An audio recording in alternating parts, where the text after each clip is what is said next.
What's going on, guys? The mic died right before I went on. Oh, that's fun. Welcome to America Fire. I'm Ace. We're going to do it tonight. I guess, things are conspiring against me. They don't want me to talk about what I'm going to talk about tonight. Listen, tonight I wanted to, I got to be honest with you guys. I'm getting angry. I'm getting real angry watching all the nonsense out there. There's so many lies. There's so much blackpilling. It's crazy. And I'm watching the influencers, which we know they're grift, okay? But it gets sickening at some point when the lies compound to the point where it's just ridiculous and they have to keep digging themselves new holes. So there is so much good stuff happening. It's incredible. So tonight we are going through a lot of it. Obviously, Iran is looking very good. So we're going to be covering that. I'll give you the updates on the Iran war, where we're at, how we're winning. Iran is just in dire straits. We're going to cover a bunch of the promises being kept by Trump. And it's incredible. There's more stuff happening in the first 15 months of this president's administration than we've ever seen in any president's full term, full stop. It's unbelievable what he's pulling off. And we're starting to see the results. And I'm sorry for all those lying frauds out there, who are much bigger than me, who get millions and millions of views, who are bought and paid for foreign assets, whatever, ex-CIA, whatever it is. It's getting to the point where they're not going to be able to keep making stuff up because there's so much good news coming out, and it's going to start hitting the people here very soon. And then, people are already seeing through it, but I get comments all the time, people being like, man, I see it. I'm so glad we found your channel and you actually talk about this stuff because we couldn't figure out why they're going so crazy, but we don't watch them anymore. And I'm just like, yep. And once you see it, you can't unsee it. So we're going to talk about that. And then Hillary's laptop's back. Oh, if you guys know, you know. Obviously, that one is going to get spicy. And it's amidst all this exposure coming out, Tulsi Gabbard bringing down the hammer with some criminal referrals. We're getting good news, believe it or not, good news about the midterms and the possibilities coming forward for the Republicans. They're not out of the woods yet, but good things are happening there, and it's really going to keep happening. These are changes that are going to happen way down the road, 28, 30, and beyond. So, there's just so much good news. So tonight, we're going through the good news, and I'm just saying a big screw you guys to the blackpillers, the grifters, the frauds, mainstream media, liberals, Democrats, all those Trump haters on the other side. I don't care about them. It's all the betrayal we're facing and all the subterfuge, the people who have infiltrated MAGA, tried to cozy up to us and now are turning on us. I'm done. And I'm so done with all the people riding those coattails and unable to see through it. It's the critical thinking is severely lacking in our country. And people just don't want to do the work. So I'll do the work for you. I'm going to expose it all tonight. This is going to be a night of celebration as we go through all the amazing things happening. Because like blackpillers, sorry, but you're going to have to eat it because the truth hurts. The truth hurts. All right. Before I get started, though, guys, if you don't mind hitting that like, hitting that subscribe, I appreciate you celebrating and helping out the channel. If you got the hype button, that helps me even more. You get 3 hypes a week, and if you want to use 1, 2, or 3 on my channel, I'm not gonna complain. YouTube shadow banned me for years, so I'll take whatever I can get. If you're on X, if you don't mind hitting that repost, that would be much appreciated as well. In fact, looking over there, so I see you guys on X. I can't see your comments, unfortunately. X won't fix that, but on Rumble and YouTube, comment away, hit me up, tag me, or super chat me if you really got something you really want to get to me. I'll do my best to answer every single thing I can see. But all right. Let's say hey to the Chizat, and then we're going to get going. All right, let's see who's up in here tonight. We got Gen X MAGA, numero uno tonight. What's going on? Jay Tyrus, Toe Crap, Lickgore. He says so many things going on. It's crazy. It's true. It's true. It's hard for a show like mine where I try to give you guys the most important things every day. It's hard to contain what those most important things are because there's so much. R. Will, what's up, buddy? Kim Wiley, Alice Fordham, Teslin Joe, Uncle Andy, Roger Fishes, Vince Feliz, Stagehand, welcome, Seth Leonard, Cave Diver. I like that. Do you really dive under caves? Fabuloso Vibes. He says, check out Red Seed Ventures. Oh, I know all about it. Yeah, that's how they funnel a lot of money to influencers. Taya Dye, Vincent Vega, Big B, Jay Gomez. Who am I missing here? Humans, what's going on? I did push the buttons, man. It wasn't the buttons. It got unplugged somehow. But I fixed it. Linsby, GN, what's going on? Scott Volkovich. How we doing, my friend? Kevin Nicholson. Jim Boswell. What's up, buddy? It's good to see you. Who am I missing here? Brent Palkovich, Amberly Rose. How's it going? We have, I think I got everybody. Kassink. What's up, man? Dobdu. And SK from Helsinki, Finland. Welcome. Oh, Lucid. I didn't see you there. Somehow I skipped over you. Geronimo, what's going on? All right. Love it. Love it. Amberly Rose says, I'm to the point Candace, Tucker, and Alex Jones make me want to puke. How can people be so fake? Candace is a sociopath. Oh, yeah. Wait till I show you what Candace said recently. She's getting more and more sociopathic by the day. All right. You guys ready? Let's dive right in. Let's start. We're going to start in Iran tonight because the stuff coming out. Now, you guys know today was tax day, right? I know that's a special day for everybody. Kind of the most anti-American day of our calendar, tax day. I mean, Tea Party, and no taxes, and then all of a sudden, hey, that's what we are. And people are like freaking out when Trump wants to do tariffs, and they're like, give us our taxes. We'll stick with our taxes. I just don't understand. I really don't. How could you have been raised in America? I was born in 83. I got the last of the Reagan years before, when I still didn't know anything. And then in the 90s were awesome. But man, even Democrats, I grew up in California, and even the Democrats I knew, which were many, they weren't crazy like today's people. They still had common sense, and they didn't like taxes. They did think the government should be bigger. We had our disagreements, but I just don't understand where this love of taxes came from, and where like people just act like there's just not that American thing anymore. The Democrats have gone crazy, and I don't understand it. I just don't know where that comes from or how that starts, but it's a reality whether you believe it or not. I just, my mind has never been able to embrace any of that socialist, anti-American BS nonsense. I just don't. It's like, nope. I couldn't even begin to entertain it. So I don't know how people get there, but somehow they do. And anyways, today's tax day. And of course, on tax day, Besant, we're going to get to the wins about this year's tax day going forward. Believe it or not, there's some wins. But Besant is going on about how this how we blocked off Iran's ports in the Strait of Hormuz and how successful it is in crushing them financially. Listen to this. Measure, and the Iranians should know that this is going to be the financial equivalent of what we saw in the kinetic activities.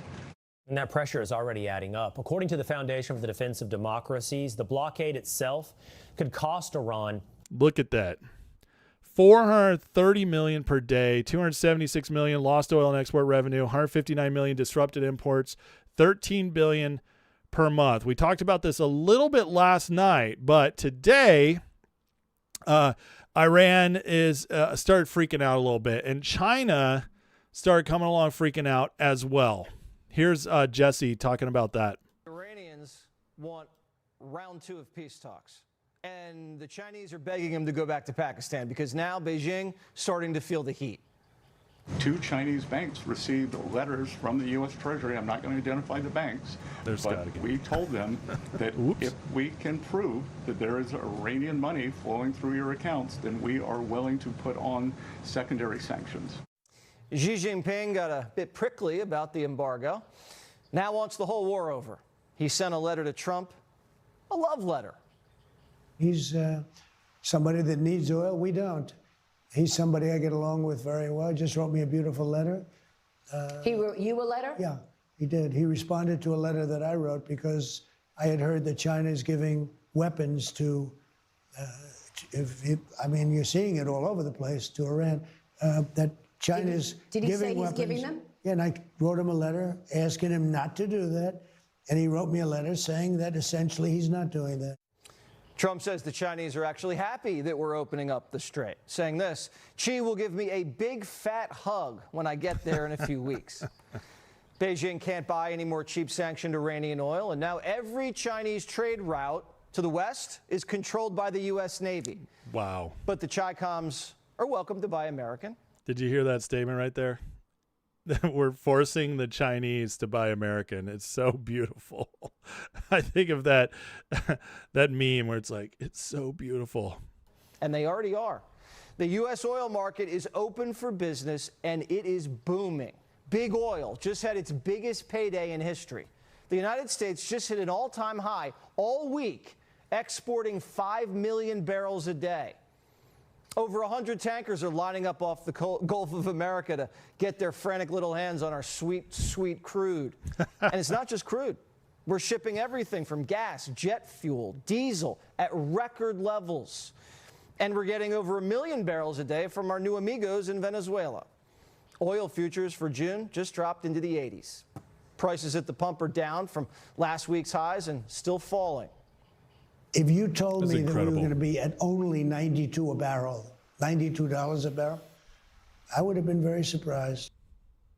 It's just incredible. Everything Jesse just said. So did you hear? I mean, there's so many good ones in there. Our oil exports, all-time highs. China, which our great competitor, Trump in 1 year, think about this. Going back to last year, he got China out of the Panama Canal. He tariffed China, got a deal with them, and so has since limited the exports. Our trade deficit with China is way down. It's almost even compared to where it was. It's like 75, 80% down. Unbelievable. And that's all leverage they had over us. They hold a bunch of our debt. And now what Trump has done is cut them off from their cheap oil, Venezuela and Iran. So all their leverage, everything they had that they were able to take advantage of to try to use against us, Trump has almost eliminated all of it. And the rest is in process, whether it's chip factories being built in Arizona, more manufacturing coming to our shores, whatever it is. Trump has completely defanged China.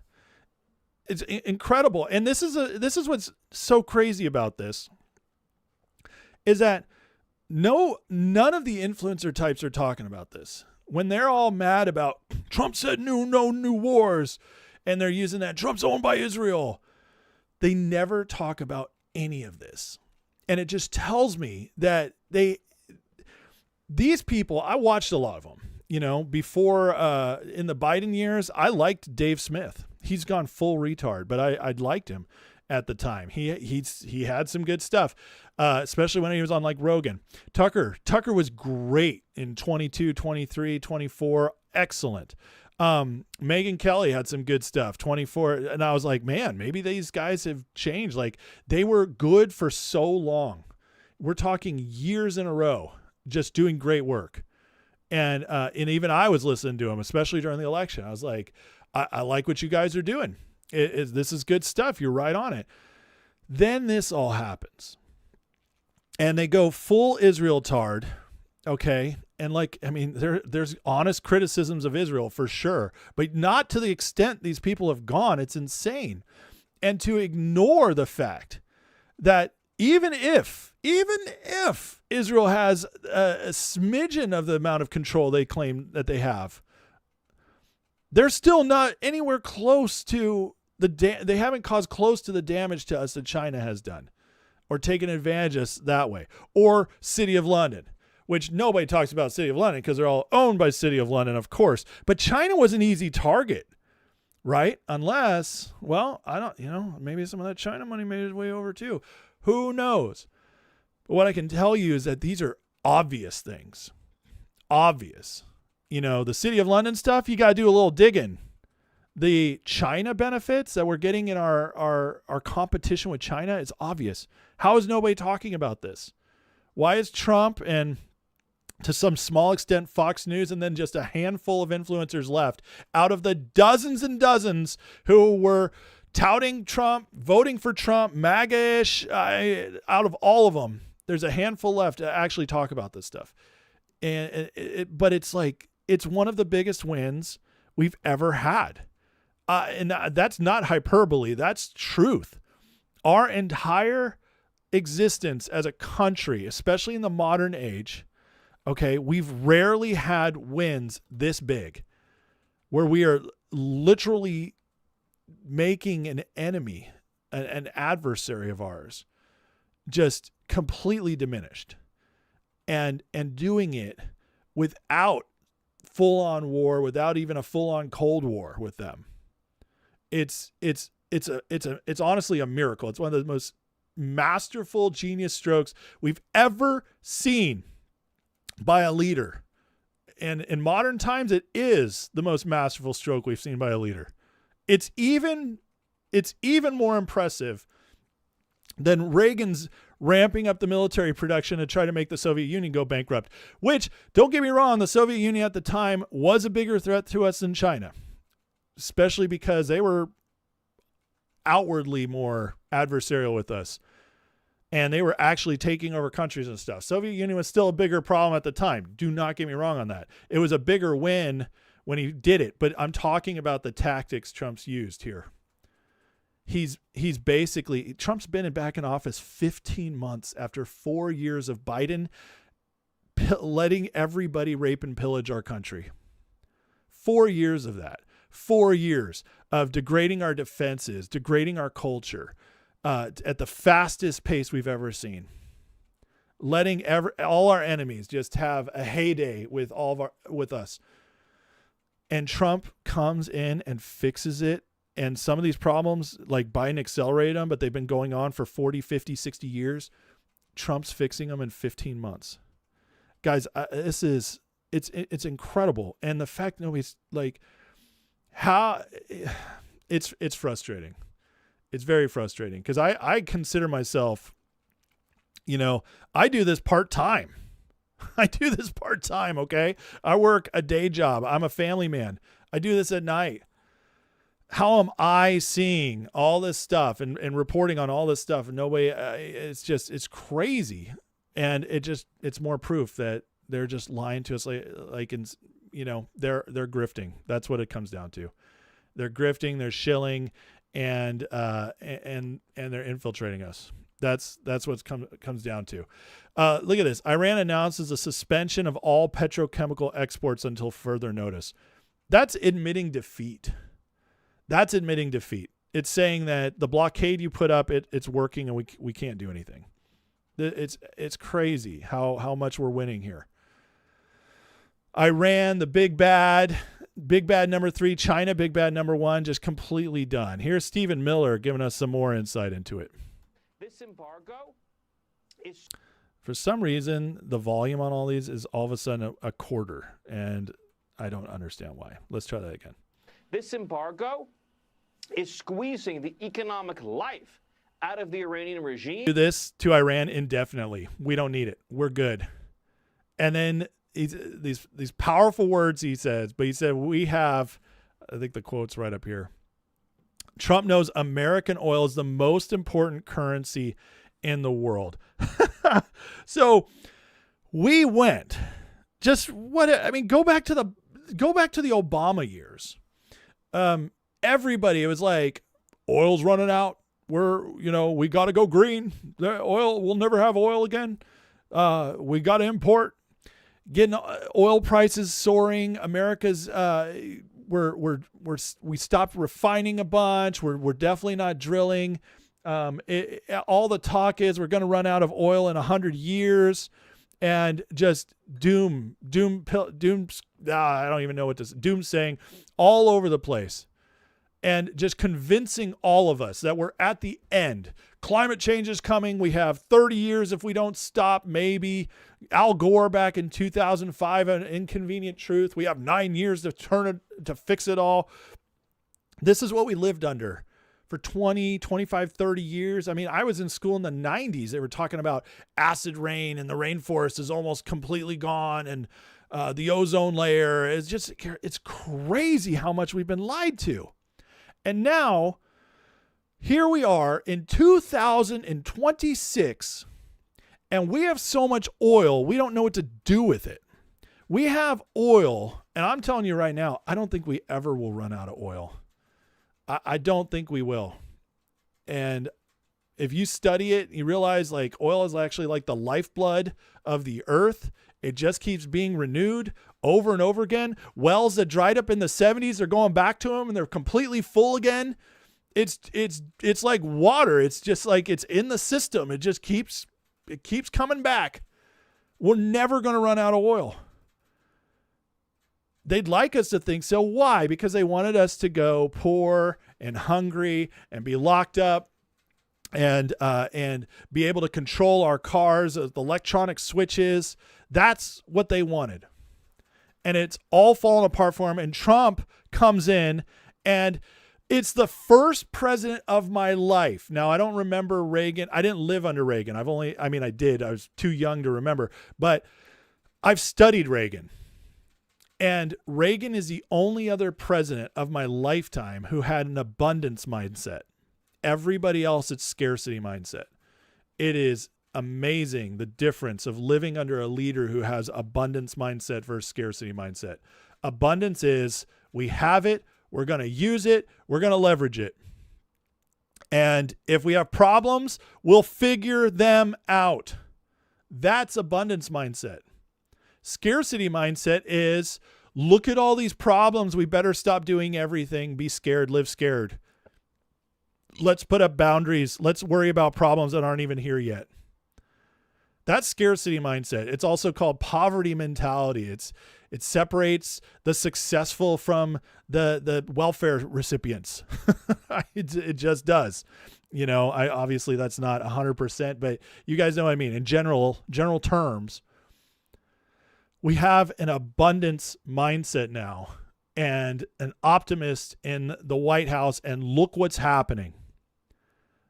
We are producing so much oil that now the United States is, this is going to, because of the leverage this gives us, because now oil and energy by just the U.S. producing what it can, we can lower prices so much across the world if everybody else just starts going to market as well. Not even everybody else, just all the people are already doing it. Once it just gets flowing again, oil prices are going to go down so much, and we will still hold all the leverage as being the number one exporter.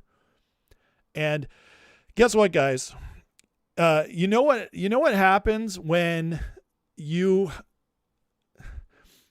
I think it's Trump who said this. It might've been somebody else, but the idea is like, if you owe the bank $300,000, that's your problem. But if you owe the bank $3 billion, that's their problem because it's so big. They gave you more leverage by loaning you that much money.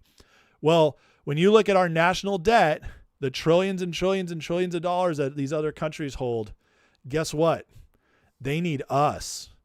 So now that debt is actually no longer an issue for us because nobody can use it against us. What is Japan going to be like? We're holding up your trillion in debt. We're going to call it in. We're going to stop buying your bonds. We'll be like, peace. You guys want our oil? Nope. Good luck. Your economy's dead. So this completely ends the worry about our debt long term. Trump if we do this right, and we're going to get to more of how this is trending in the right direction when we get to the promises kept section and what Trump's doing and the results we're starting to see. But this is how you grow out of it. And now we have so much leverage that these countries that hold our debt, that debt is not as much leverage as what we have with energy. And when you have the leverage, guys, you're in charge. You're the winner. And that's all that matters. And so Trump, all those people are out there, especially like the libertarians. Oh, the debt. We're just going more into debt. Oh my God, we're going to die. And I'm not saying it's good we're in that debt. Obviously, it's an issue to be solved. But what Trump did is he made an issue that people were believing was a 9 out of 10. He's made it a 3 out of 10. It's way down the list of priorities now because not much anybody can do about that debt, is it? Because we hold all the cards. We hold all the cards, Zelensky, Vladimir. My terrible Trump. But so, and then talking about this, ARC, this is ARC, America, Russia, China. But Trump to China today, which he just talked about a little bit in that clip. But China's very happy. I'm permanently opening the Strait of Hormuz. I'm doing it for them also and the world. The situation will never happen again. They've agreed not to send weapons to Iran. President Xi will give me a big fat hug. We're working together smartly and very well. Does not beat fighting. But remember, we're very good at fighting if we have to. Far better than anyone else. So good. But listen to what he says there. We're working together smartly and very well. Doesn't that beat fighting? Remember, we're very good at fighting if we have to. In this little deal Trump just made, listen, we're still blocking Iran's ports, okay? Hormuz is open except for Iran's ports. But you know what this means right here? This means China's dealing with us, which also means if they're pissed, they're going to take it out on Iran because they need Iran to get that oil flowing. And guess what? Now that we're in charge of the strait, Iran no longer is going to be given those cheap prices to China. China's now paying market price once that oil is released. This is getting very, very good for us. Treasury. All war is ultimately financial, right? All war is. If you fight, if you have to send in the troops, you didn't win the financial part. Or you're weakening them and then the financial part's carried out later. That's the real punishment over time, is crippled economies. It leads to destitute people and failing regimes. All war is ultimately financial.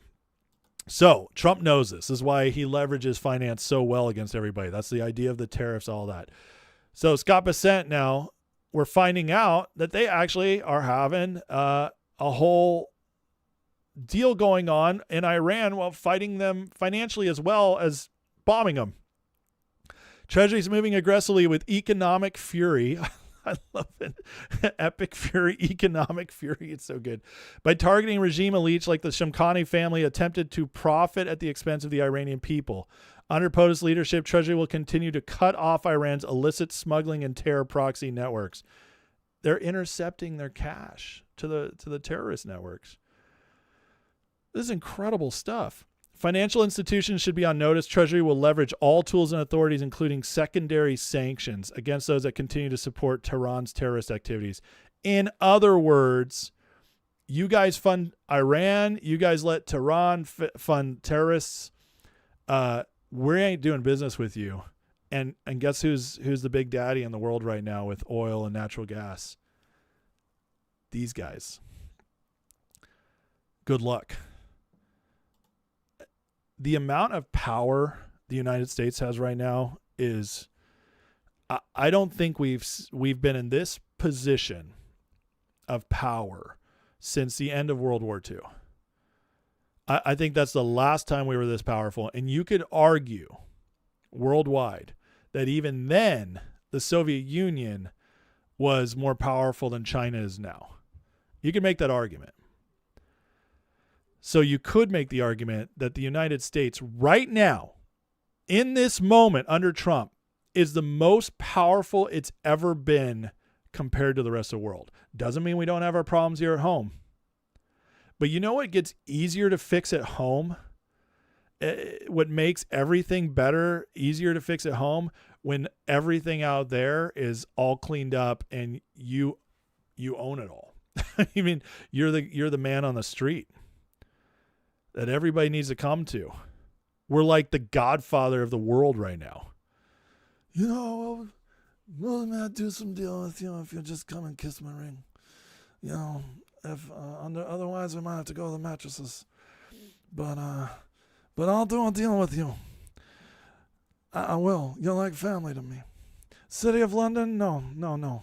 You've hurt the Godfather. It's what Trump has done is amazing. And why? As far as I know, I know of like 2 other people who are actually saying this in where anybody can hear it. Nobody else. And God bless you guys. Thank you for watching me. I don't have a huge audience. But I guess that's all you can do. Like, I mean, somebody has to say it because it's true. This is a great post. China just sacrificed Iran for a stable relationship with the U.S. Unbelievable. China's complying adequately with the U.S. blockade in the Strait of Hormuz. And they're now praising Trump for permanently opening the Strait of Hormuz for business. China has also agreed to stop sending weapons to Iran. China really understands capacity of Trump, is aware Trump's the last person to fight now. For them, a stable relationship with Trump's bigger than an alliance with Iran. Venezuela happened, Nigeria happened, and now Iran. Yep. You swing that big stick. And now we're starting to get reports that the people in Iran are starting to rise up a little bit. But Baj commander assassinated in Tehran yesterday. Mohammed Shir Mahmoudian, head of a Baj base in District 18, shot and killed by unidentified attackers. Marks a rising wave of targeted attacks against IRGC and Bajis forces, signaling expanded armed resistance on the ground. In my opinion, it's either the Israelis or locals or a combination of the two. Either way, that's pretty exciting. Iran, when you start seeing this, this is what we want. Ultimately, the biggest win in Iran, along with all the stuff we already got, but the biggest win overall is the people overthrow that regime, and we get Persia back. We can hope. But you know what didn't happen? You know what Iran's not doing? Well, they're not doing this. I just had to play this. You know, I like to joke about the super duper secret missiles.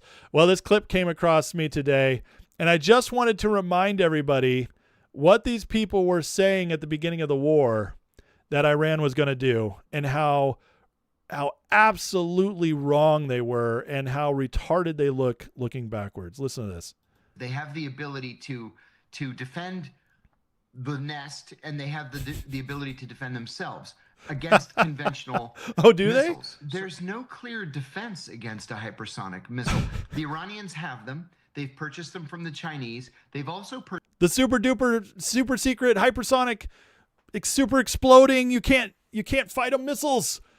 They have them, guys. They have them, and they're going to use them, and they're from the Chinese. Unfortunately, Iran didn't know that they were getting Timu missiles, because they sure didn't intercept any of our missiles, and they sure didn't launch any that were any good. And now they're shutting down their petrochemical exports because they're basically giving up. Purchase them from the Russians. Well, we're not sure that we can defend against an Iranian supersonic missile. We've all studied the Gulf of Tonkin. We've all studied 9/11. We've all studied Pearl. We've all studied all these things, and when you know what happened, we came out retarded. Harbor. If the Iranians actually do sink an aircraft carrier, you're right. It's World War III. It's World War III. Because the Israelis are going to jump in immediately. The Israelis. Hey guys, guess what didn't happen? Guess what didn't happen at all? This guy, this sniveling buffoon, this expert that you got to trust. Because trust me, bro. Trust me. They wonder why we get so mad. They wonder why we don't trust them anymore, and they get so mad about it. They get so mad. Oh, they used to listen to us. Why did they went to college? We were supposed to indoctrinate them. Why aren't they indoctrinated? They're so mad. Anybody watching this show a month ago, when we first went into Iran, and we were going through these posts talking about this stuff, I'd see this stuff and we'd laugh. We all had a good laugh on the show because we knew it wasn't going to happen because these guys are full of caca. And there it is. The super duper hypersonic secret duper exploding missiles that just, they're so much stronger. Unbelievable. None of it happened. China didn't jump in. Russia didn't jump in. They couldn't defend themselves. They couldn't fight back. Iran turned out to be one of the biggest psyops we've ever seen, that we were all told this could not be done. And now look at them. And look at this guy. Don't ever trust somebody who's got a face like this, okay? Especially if they don't smile. I'm just kidding. Some people are very nice and smart that have faces like this. I'm sorry, guys. But you know what I mean. you know what I mean. If they take themselves too seriously, don't trust them. Oh, and hey, by the way, just in case you were wondering if City of London was going to help us and prove that they're actually not evil cabal across the globe, Keir Starmer, this is the most pathetic loser. Look at this guy talking about faces. Now, this is truly a face you could never trust. And I'm not sure a mother could love either. Yeah. Look, I mean, the Iran war has been clear from the start. We're not going to get dragged into this war. It is not our war. Look how mad this guy is. And a lot of pressure has been applied to me to take a different course. And that pressure included what happened last night. I'm not going to change my mind. He will not yield to Donald Trump after he threatened to rip up the US-UK trade deal. Not going to change my mind. Not going to yield. It's not in our national interest to join this war. The Brits are so mad. These City of London guys, they cannot believe what Trump is doing to them. He's putting them on blast for the first time ever. They are actually losing their financial empire. Losing Iran, it's like they've lost all their leverage in the Middle East now. No more sucking us into wars, no more poking the bear with Israel and then using Mossad to their influence over Mossad to get Israel into wars anymore. That's all going away. No more controlling the oil, no more controlling the shipping. City of London is big mad. And you can see it in this guy's face. This guy's having the worst time of his life. And it could just be because he has to listen to Keir Starmer. But it looks like he might have something else going on there too. So this is wrapping up. It's pretty clear. Trump seems very confident this is going to happen in the next few days. I can't wait to see how this negotiations go. Again, to me, I mean, China now has made agreements with us, which that's Iran's biggest backer. That was Iran's biggest buddy in the world. On Buddy Day, they called China, and China was big brother, come over and, toddle Iran. They're gone now. China is like, screw this. It's not worth the effort. Trump's crazy. And so Iran, right after the China news, I mean, this to me signals defeat. This signals surrender, that they're just going to suspend all their petrochemical, that's all oil exports. So Trump did it, guys. Let's just be honest. And everybody else pretending that's not going to happen, they have to have a narrative to keep going on. Oh, they're just good. No, just wait. Iran's super duper secret ballistic missiles are going to come and hit us, and we're going to go back to fighting. No, we're not. If Iran does pull something, yeah, we'll go back to fighting. We're just going to blow them up. They're not going to do anything. I mean, and they know it. I mean, losing China again, that scared them. They haven't done anything about this blockade except, meme about it. They have nothing left. This is a defeated nation. They're a defeated nation. Everybody saying otherwise is a moron. And unfortunately, that's almost everybody in front of a mic. And then there's me. And I'm not saying I'm not a moron, but I'm not that moronic. It's because it's pretty obvious. It's pretty obvious at this point. So what a win. What a win.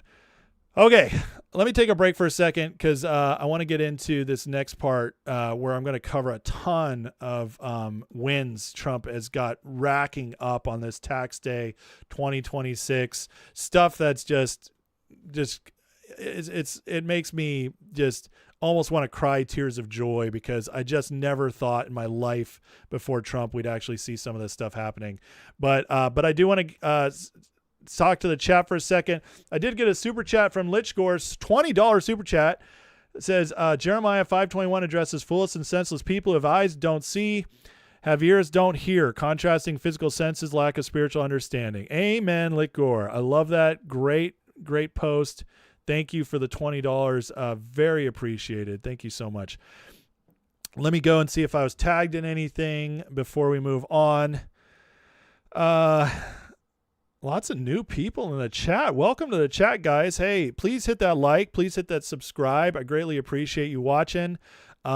This is, if you're new here, listen, this is a place where we are very positive and white-pilled over here. We're excited about the future, and we believe Trump is doing amazing things. So disagreement is welcome in the chat. Just don't be a jerk. And because if you are, you'll get banned. Otherwise, anything else goes. So thank you guys. We have Job for 9 or Job for 9. $5 super chat says, so happy I found your channel. Love the content. Your Discord rocks. Thank you, man. Greatly appreciate. Glad you made it in the Discord. If anybody else wants to get into the Discord, friends, go hit the link in the description. You can get into the Discord for free. You can get the members extra content for free, members only content, and it's you get a whole month for free to try it out. That's my gift to you. Try it out for a month. This is the only way I support the channel is through this membership where I do extra content, the Discord, and then letting YouTube run a couple ads. That's it.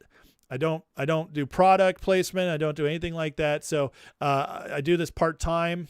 And so if you want to support the channel for all the work I do, you can go into that membership, try it out for a month, and decide if you want to hang around. And it's only $5 a month to do so. So I see Dan says this chat is the friendliest chat. There's a reason for that. It's because we police it. I believe that the government should not, never police free speech. But this is my house, and I believe in private property. And in my house, you're gonna be respectful. So the moderators will kick you out if you're not respectful, and that's okay. Candace Egyptian asks, what influencers do I watch? That's a great question. I trust Tom Luongo, probably more than anybody else. He and I see eye to eye on almost everything. I love Promethean Action. I love Ian Burlingame, Blaine Holt, the guys on the crypto politics. And then I still try to go out there into the wild a little bit. I do sometimes still listen to Tim Pool because he at least tries to be fair. He never went full black pill. He never went full grifter. He does say a lot of stuff it's a little cringy. It makes me mad or like, are you serious, Tim? But overall, he does okay. And I check in sometimes. I watch The Quartering. He does great stuff. He's not the most exciting guy, but I think he's legit as a person. And that's about it now. I used to listen to a lot more, but they all turned into psychopaths. And so they lost me. Christina Abbott with the $7 donation, and she doesn't even ask or say anything. But Christina, as always, very appreciated to you. Thank you. Funny Guy says, what do I say to the people that Israel controls Trump? I say they're retarded. No, okay, let me be nice. I say that the evidence is overwhelming. They don't. Simpleton thinking that there's no critical thinking or knowledge of the actual facts. They put it together 2 + 2. Oh, we got in a war, that Israel's also in a war and it's in the same part of the world as them. So 1 + 1 = 7. Israel controls Trump. that's how I think of like people like Dave Smith and how they put together the Israel controls Trump stuff. It's so stupid. Now, Mossad does have control over certain politicians. There is AIPAC, but you guys know when it comes to PACs that pay for politicians, you know AIPAC, everybody acts like AIPAC controls all these politicians. AIPAC is not even top 20 of the people who give the most to politicians. So if you're controlled by somebody because of money, you're going to be controlled by the person who gives the most money. And you know who gave the most money to Republicans in 2024? Elon frickin' Musk. And you know what Trump did when he got into office for Elon? He said, "Hey, Elon, thank you for all your money. Thank you for helping me become president. And now I'm going to take away all your subsidies for Tesla." He basically killed Tesla. And Elon was like, okay, I guess I'll focus on SpaceX more. And so that happened. All those subsidies, if you bought a Tesla, you got $8,000 and that made them much cheaper. Those are gone now. All those energy subsidies are gone. So Trump isn't controlled by anybody, because if he was going to be controlled by anybody, it would have been Elon number one. Not to mention all the times he smacked Netanyahu, called Netanyahu stupid, told Netanyahu to F off, got in and ended wars. Netanyahu would have kept going. I mean, dude, the idea that Israel controls Trump is one of the easiest things to debunk by just simple facts and watching the timelines.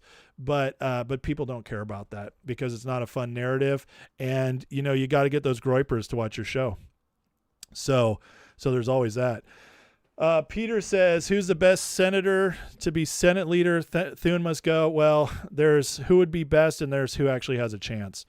And the only person I could think of that has a chance, because to be leader, they're only going to pick somebody who's been around a while. That's just how the Senate works.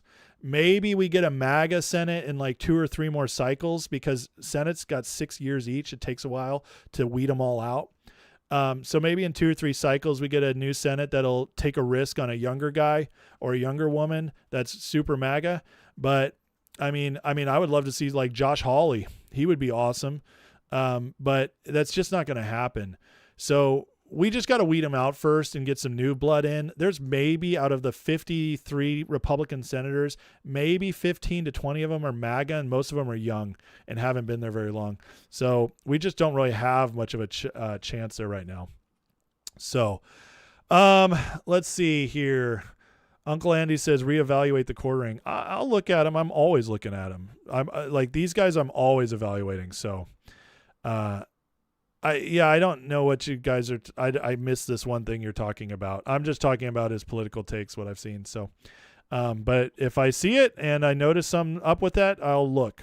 All right. But in general, I've really liked Jeremy's stuff. And what I mean by, listen, I don't mind if somebody disagrees with my views. I just mind if I feel like they're shilling or grifting and changing views for money. And I've never seen Jeremy, who's the quartering, I've never seen him do that. Now I could have missed it, but I've never seen it. So, but if he's getting in trouble, I don't know any of that stuff. I've missed it. So I'm sure it'll come out eventually. I'll see it eventually. All right. Okay. Matt Morse. I don't even know who that is. So guys, you got to understand, like, I follow politics very closely, but most of my following politics is done by my own research. And so I'm not like into like super deep, there's like the famous influencers that everybody knows, Tucker, Megan, Candace, Tim Pool, Benny Johnson, Steven Crowder, all those guys. And I follow what they're doing more than anybody else because that's more important to the national conversation. And then you get the next tier, which is the lower guys who have, maybe 500,000 followers, couple 100,000 followers.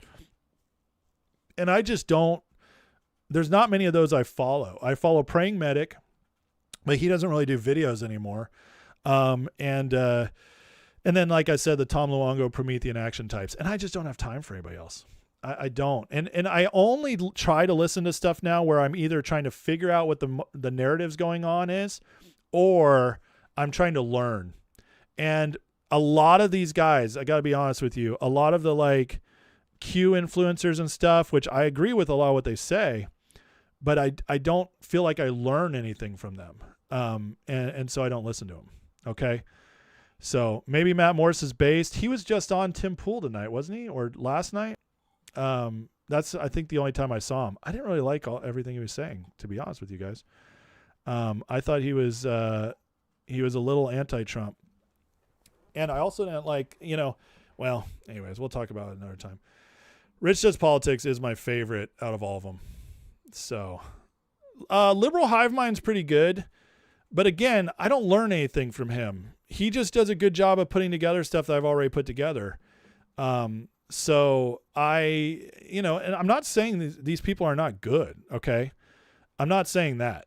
Oh, I used to listen to X22 a lot. I liked X22, but, I got so used to his repetition on certain things that I started tuning him out, because I just figured out how he does his research, and I just do it on my own now. So, okay.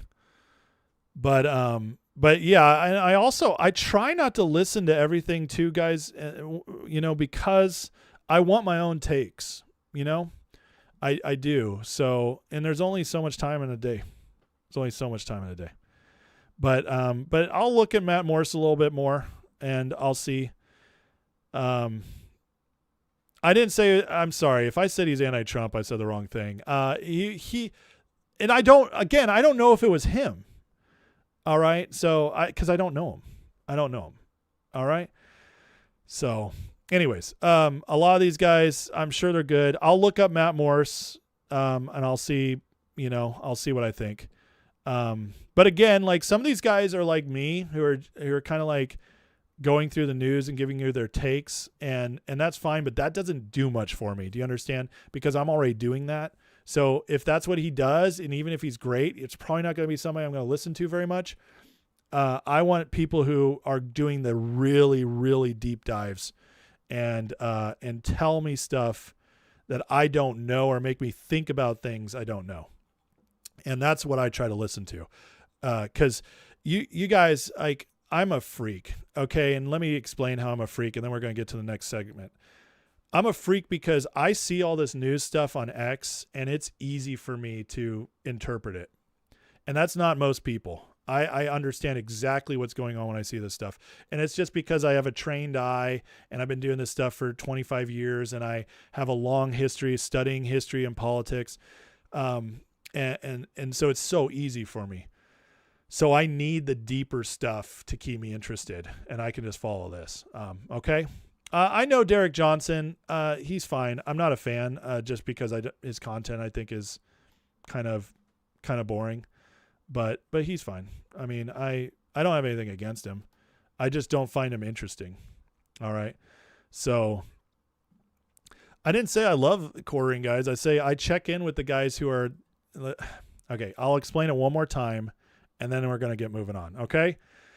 The reason I said I watched the quartering is because he's one of the biggest influencers on YouTube when it comes to politics and pop culture. And I was talking about the big guys, and I follow the big guys more because what they put out in the world is more picked up by the mainstream. And so I know I either need to understand what they're going on about. So I'm like, wait, is this true? Or I need to debunk it. Okay. But that's what's getting out to the most people. And so those are the narratives I want to follow, and I can do my research. Okay. And I do. I just like Jeremy too, but I don't really learn anything from him. But that's why I don't do the lower tier influencers very much, because their stuff's just like, it's niche, like my channel. And if I'm going to go niche, I need to be learning stuff. Okay. All right. Whew, you guys, like the chat, I love it. I love talking to you guys. I do. And I could do this all night, but I know that's not what people want to watch. So let's get moving, and then I'll take another break and get back into the chat. Okay. Fair. Fair's fair. Okay. Let's do this. All right, let's get into, there were so many wins that came up today. And I really want to go through these because, you know, the big narrative that goes around right now is that Trump is not doing anything, that he is failing us, that he's breaking his promises to us. And it is the most stupid, easily debunkable narrative I've ever heard, because in 15 months, he's done more to change the trajectory of our country and fix stuff that was broken than any president in history has ever done in 4 years. He did in 15 months. It's unbelievable. And right here, let's just go through the stuff he's done. Americans receiving larger tax funds this year due to Big Beautiful Bill. Well, we all knew that was coming, right? This is CBS has to report this. You know how much they hate to do that? The mainstream media after reporting good stuff. Tax, refunds coming back, though. That's not just taxes coming back. That is every year you're pocketing more money, which is more money that goes into the economy, into savings, so on and so forth. It's out of the government's hands. It's building a real country. And I don't know about you guys, but my tax bill was literally 50% cheaper this year. Thank you, Donald Trump.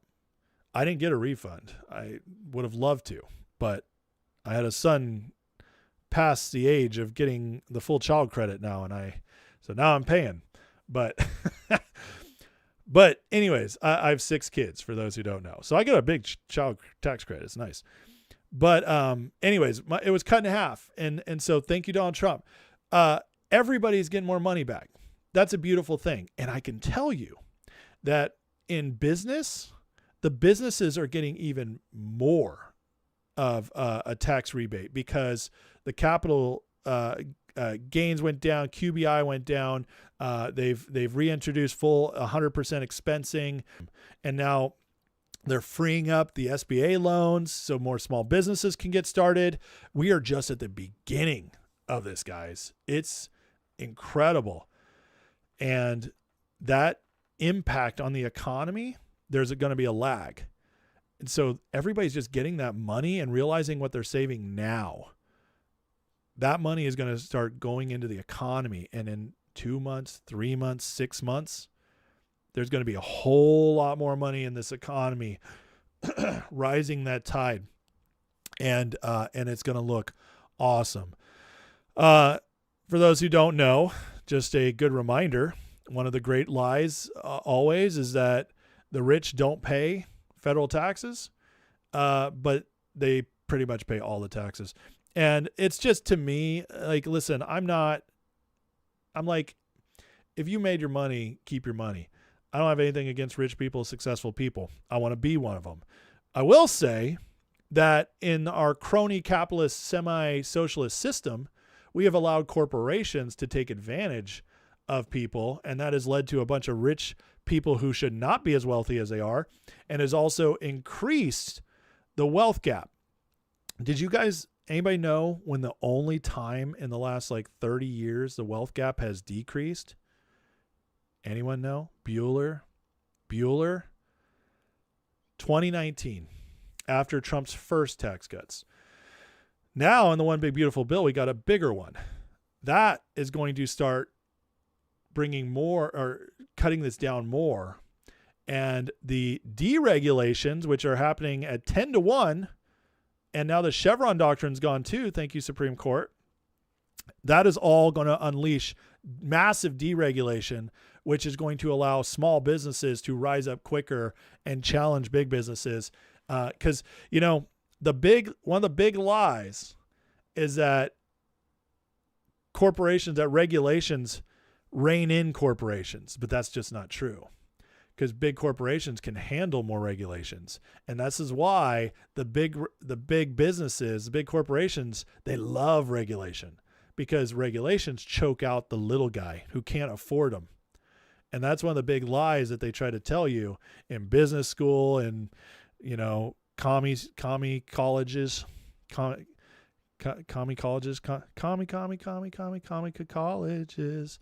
Okay, I won't do that again, I promise you. But anyways, it's just a big lie.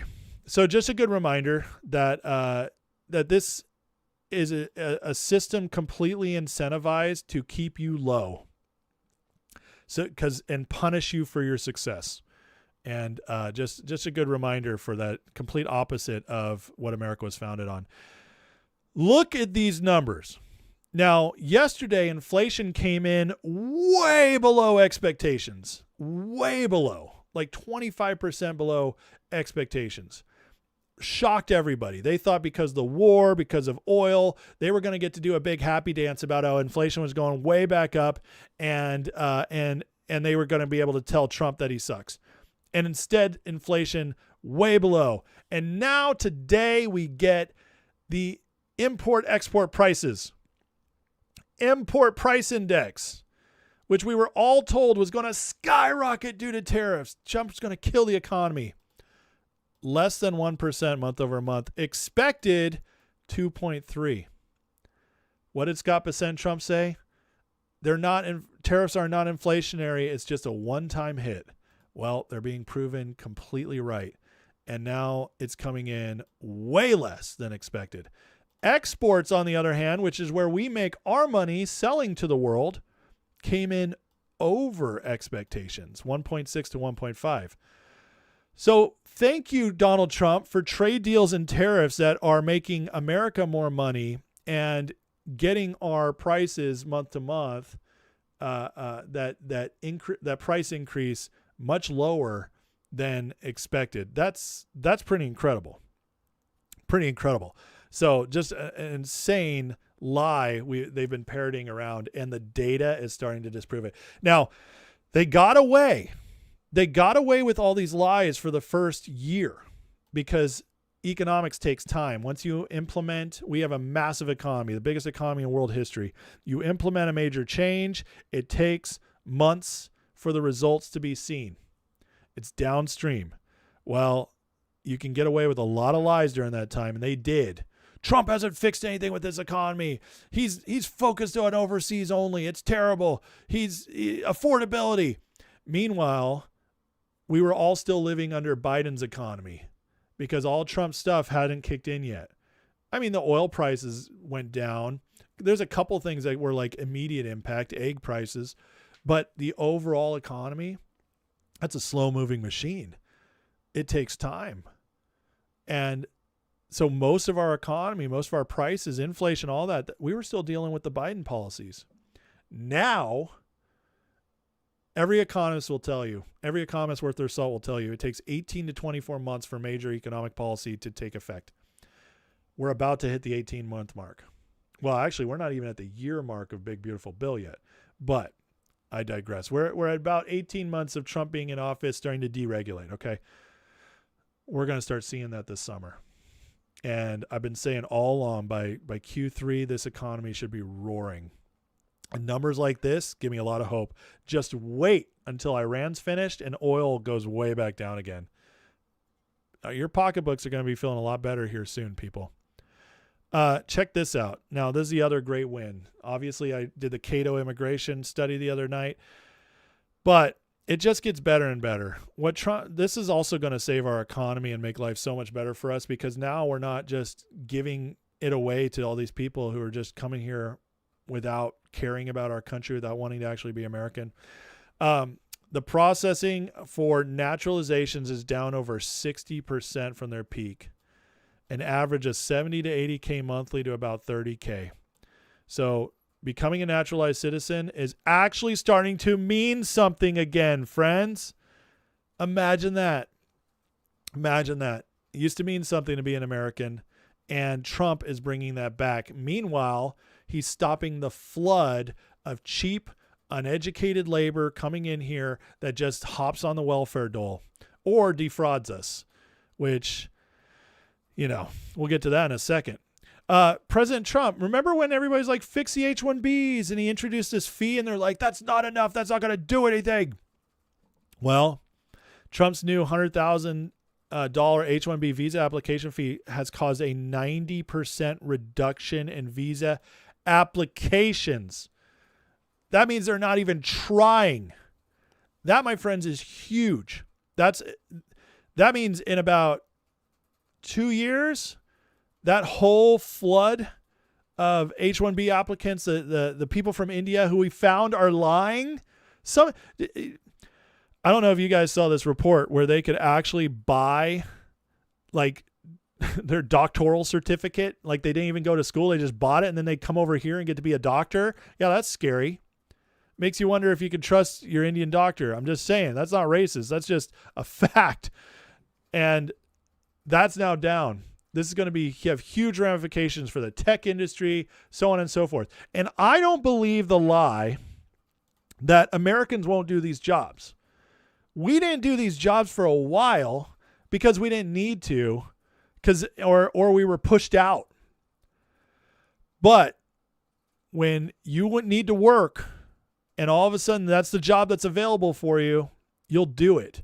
Americans, what happened is we killed our like the generations of work ethic. They were trying to turn us into like pseudo Europe. Europe has no work ethic over there.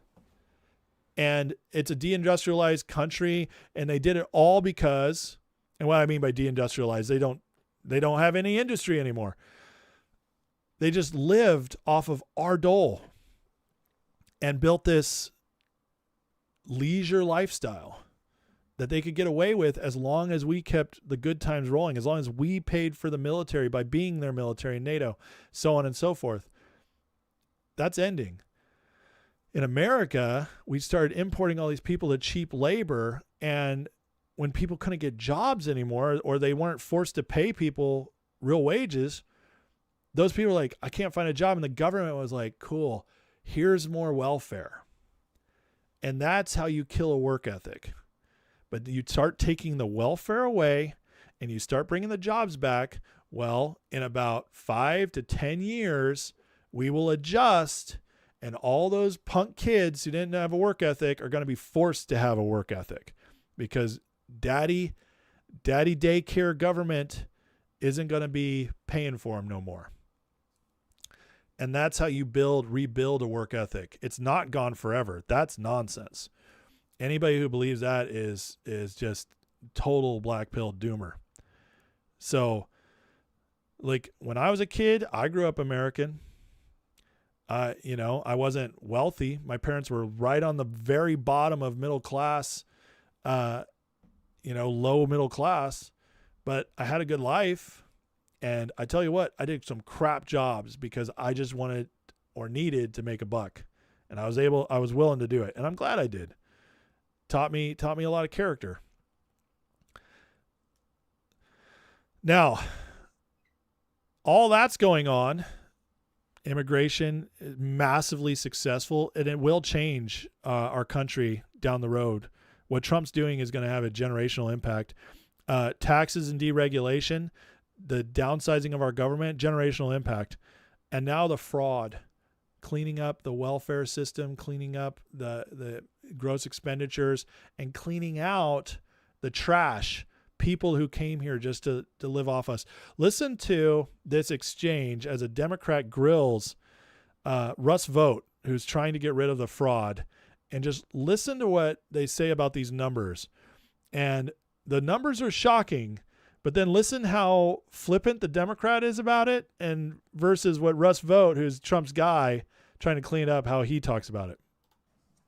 It eliminates healthcare coverage for more than 15 million Americans, according to the CBO. The Kaiser Family Foundation says it's actually more than 17 million Americans who will lose their health care. Are they really all, according to you, really? You're going to sit here with a straight face and say they're all illegals, they're all defrauding the system? That's actually your position?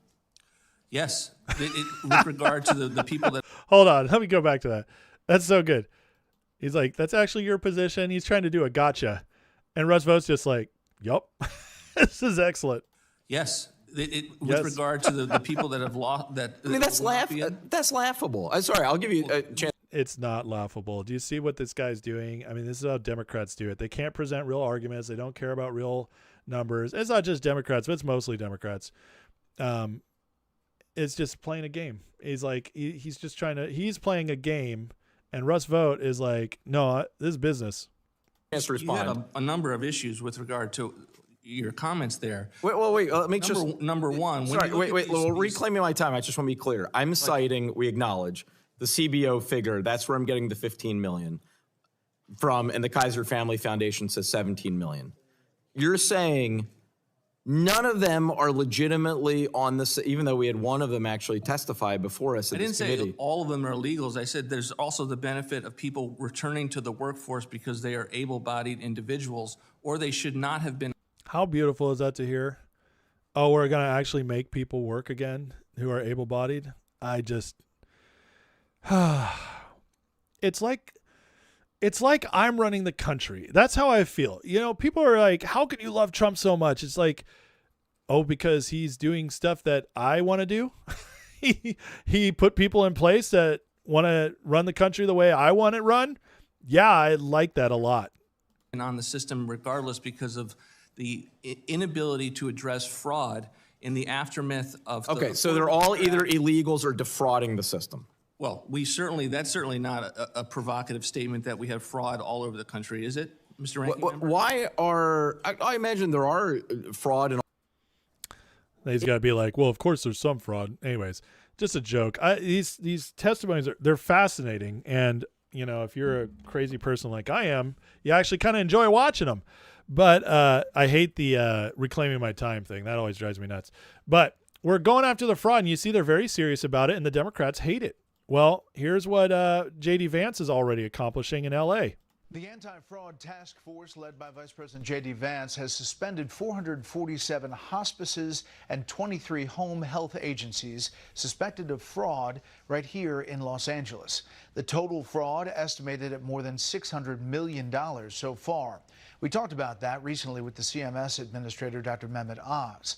The number of suspensions is roughly a 539% increase from the 70 reported by Fox News Digital at the beginning of. This is massive numbers. 447 hospices suspended. You know that half the money in the nation government that was given to hospices was going to LA because of all this fraud? 23 home health agencies suspended, 600 million already being cleaned up. It doesn't sound like a lot in government dollars, but guys, it adds up. You keep doing it. This is J.D. Vance's anti-fraud task force. He's only been doing this for like 3 weeks. This is happening. And so all these people are like, Trump's not doing anything. He's not going after the bad people. It's like, dude, I get so annoyed by that retardation. And it's people who say these things, they either do not understand how all this works, or they're purposely lying just to make everybody turn on Trump. Those are the only two options, because everything I'm seeing is Trump again and again trying to get all this done. And he's being blocked by judges. He's being blocked by Congress over and over again. He's having his own agencies aren't getting stuff done because they're still clearing out bad eggs. I mean, it is opposition everywhere. You have foreign actors interfering. It's everywhere. And as in the government, we are a nation of law. We're not a monarchy. We're not a democracy. We're a nation of law. We're a republic. You have to go through the processes, and processes take time. And if you screw up that process, you either have to restart, or if you go after somebody and you don't have the case set up right and they throw it out, you can't retry them for the same thing. And so you have to have all your ducks in a row, and you have to do it right. DC is a swamp. It's 93% Democrat, and it's completely rigged. They're juries. So if you want to put somebody, if you want to arrest somebody, indict them, and lock them up in DC, good luck.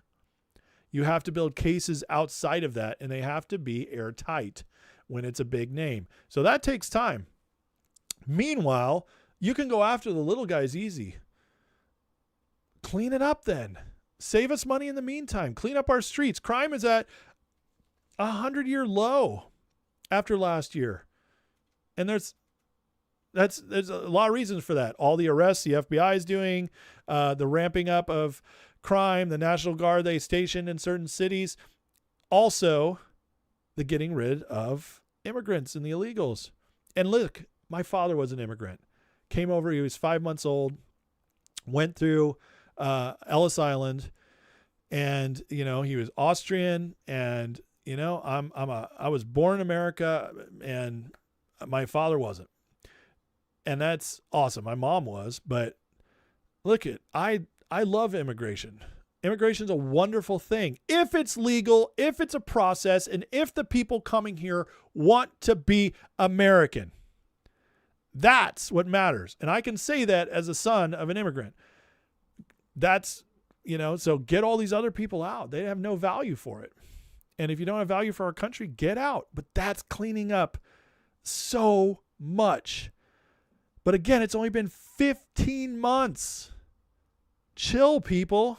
It's happening. You can see we're getting results everywhere. Look at this. President Trump delivering what Washington never would, a smaller government. Nearly 300,000 fewer federal workers in just 1 year, more leaving than joining. Promises made, promises kept. Do you know this is the smallest government workforce we've had since 1962? So technically, and I know like in reach and scope and spending, this isn't true, but in pure human power, for lack of a better term, our government is the smallest it's been in 60 years thanks to Donald J. Trump. That's incredible, folks. That's a huge win. And I don't understand why libertarians don't get it. I mean, this is like the most libertarian win ever. Lower taxes, huge libertarian win. Smaller government, huge libertarian win. Deregulation, huge libertarian win. And all they care about is every opportunity to go after Trump. I mean, I saw this today and it made me laugh. This is life as a libertarian. This is a libertarian perspective, no matter what. I'm gonna have to full size this so you guys can see it. This made me laugh. Okay, so I wanted to share it with you guys. This is how libertarians always see life.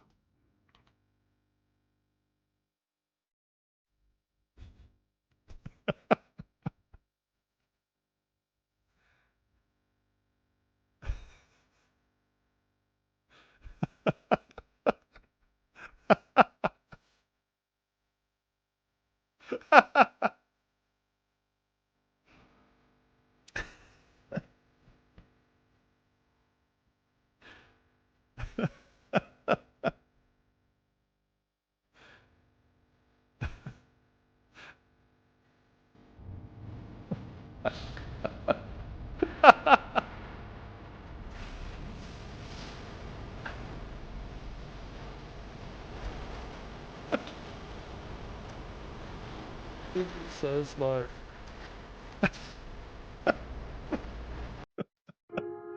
Oh my God, that makes me laugh so hard.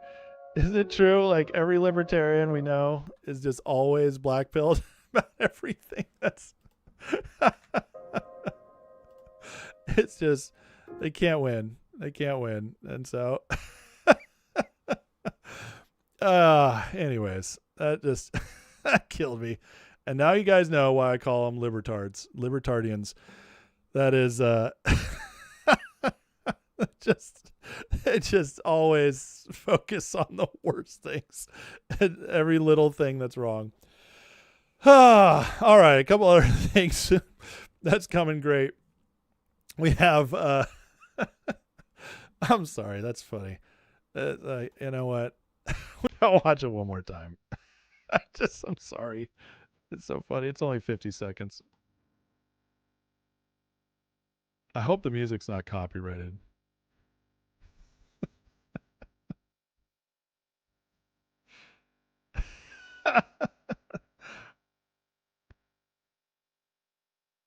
This one's great. Just want that perfect day.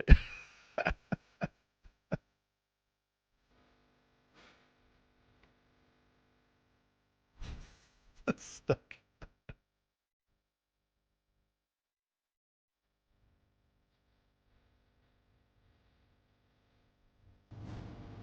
I love the music.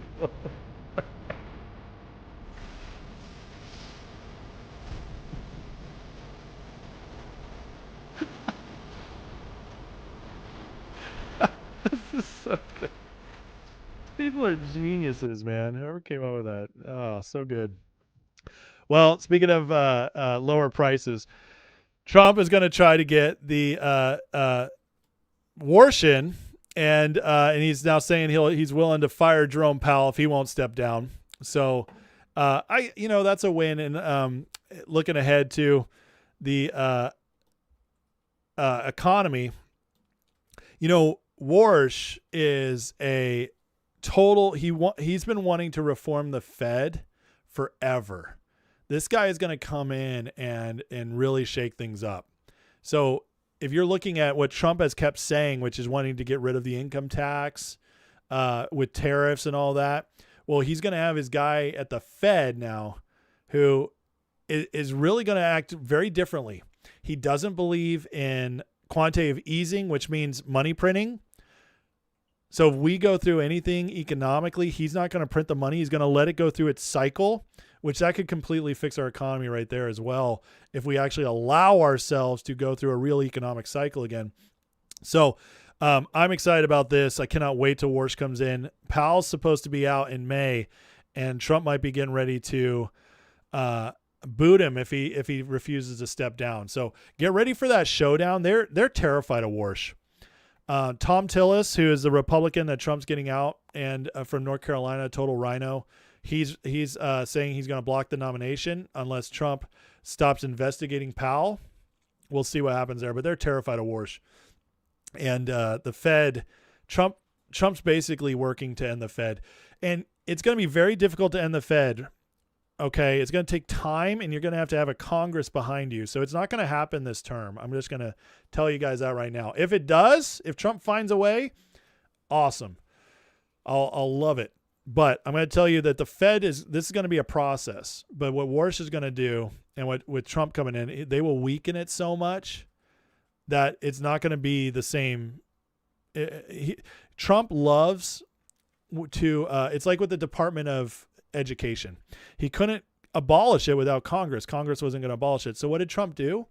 He just let go of all the people there and completely defunded it, withheld the funds. And then it's like now there's barely a Department of Education. So Trump finds ways to do things that aren't exactly how we'd want him to do it or what we'd want in a perfect world. But we're not in a perfect world. We're fighting a Congress that won't get this stuff done. So, but Trump's working on that. Get rid of that. All right. Saudi oil imports have fallen 58%. So we're basically completely energy independent at this point. So that's a miracle that happened because of Donald J. Trump. And just going back to the oil thing, we talked about that a little bit more on the Iran segment, but still just a miracle. I mean, 58%, guys, in a year is amazing. Just incredible stuff. We had a huge win today for free speech. Thanks to the FCC. Their chairman, they went after 3 online advertising companies who had colluded to demonetize thousands of independent news outlets on misinformation grounds, and we won the fight, and so now they are paying out. They admitted to wrongdoing, and the new FTC is doing good stuff under Brendan Carr. And so loving that. And then we have all this inflation expectations, and Trump, they soared it. See, as soon as we went to war, all the market sources, they soared the expectations to basically hurt the markets, because this is all speculation. So they soared the expectations, hurt the markets a little bit, and Trump just so masterfully has handled the Iranian situation that now we've had the market's been up several days in a row. S&P closed at a record high again today, and now they're saying, oh yeah, well, dang it. Inflation is now going to be under 3.5%. It's actually going to, I've watch, it'll be under less than that. But they tried to manipulate the markets and all this. And so Trump is beating inflation too. So guys, all that I just shared with you over the last 15 minutes, 20 minutes, so many wins.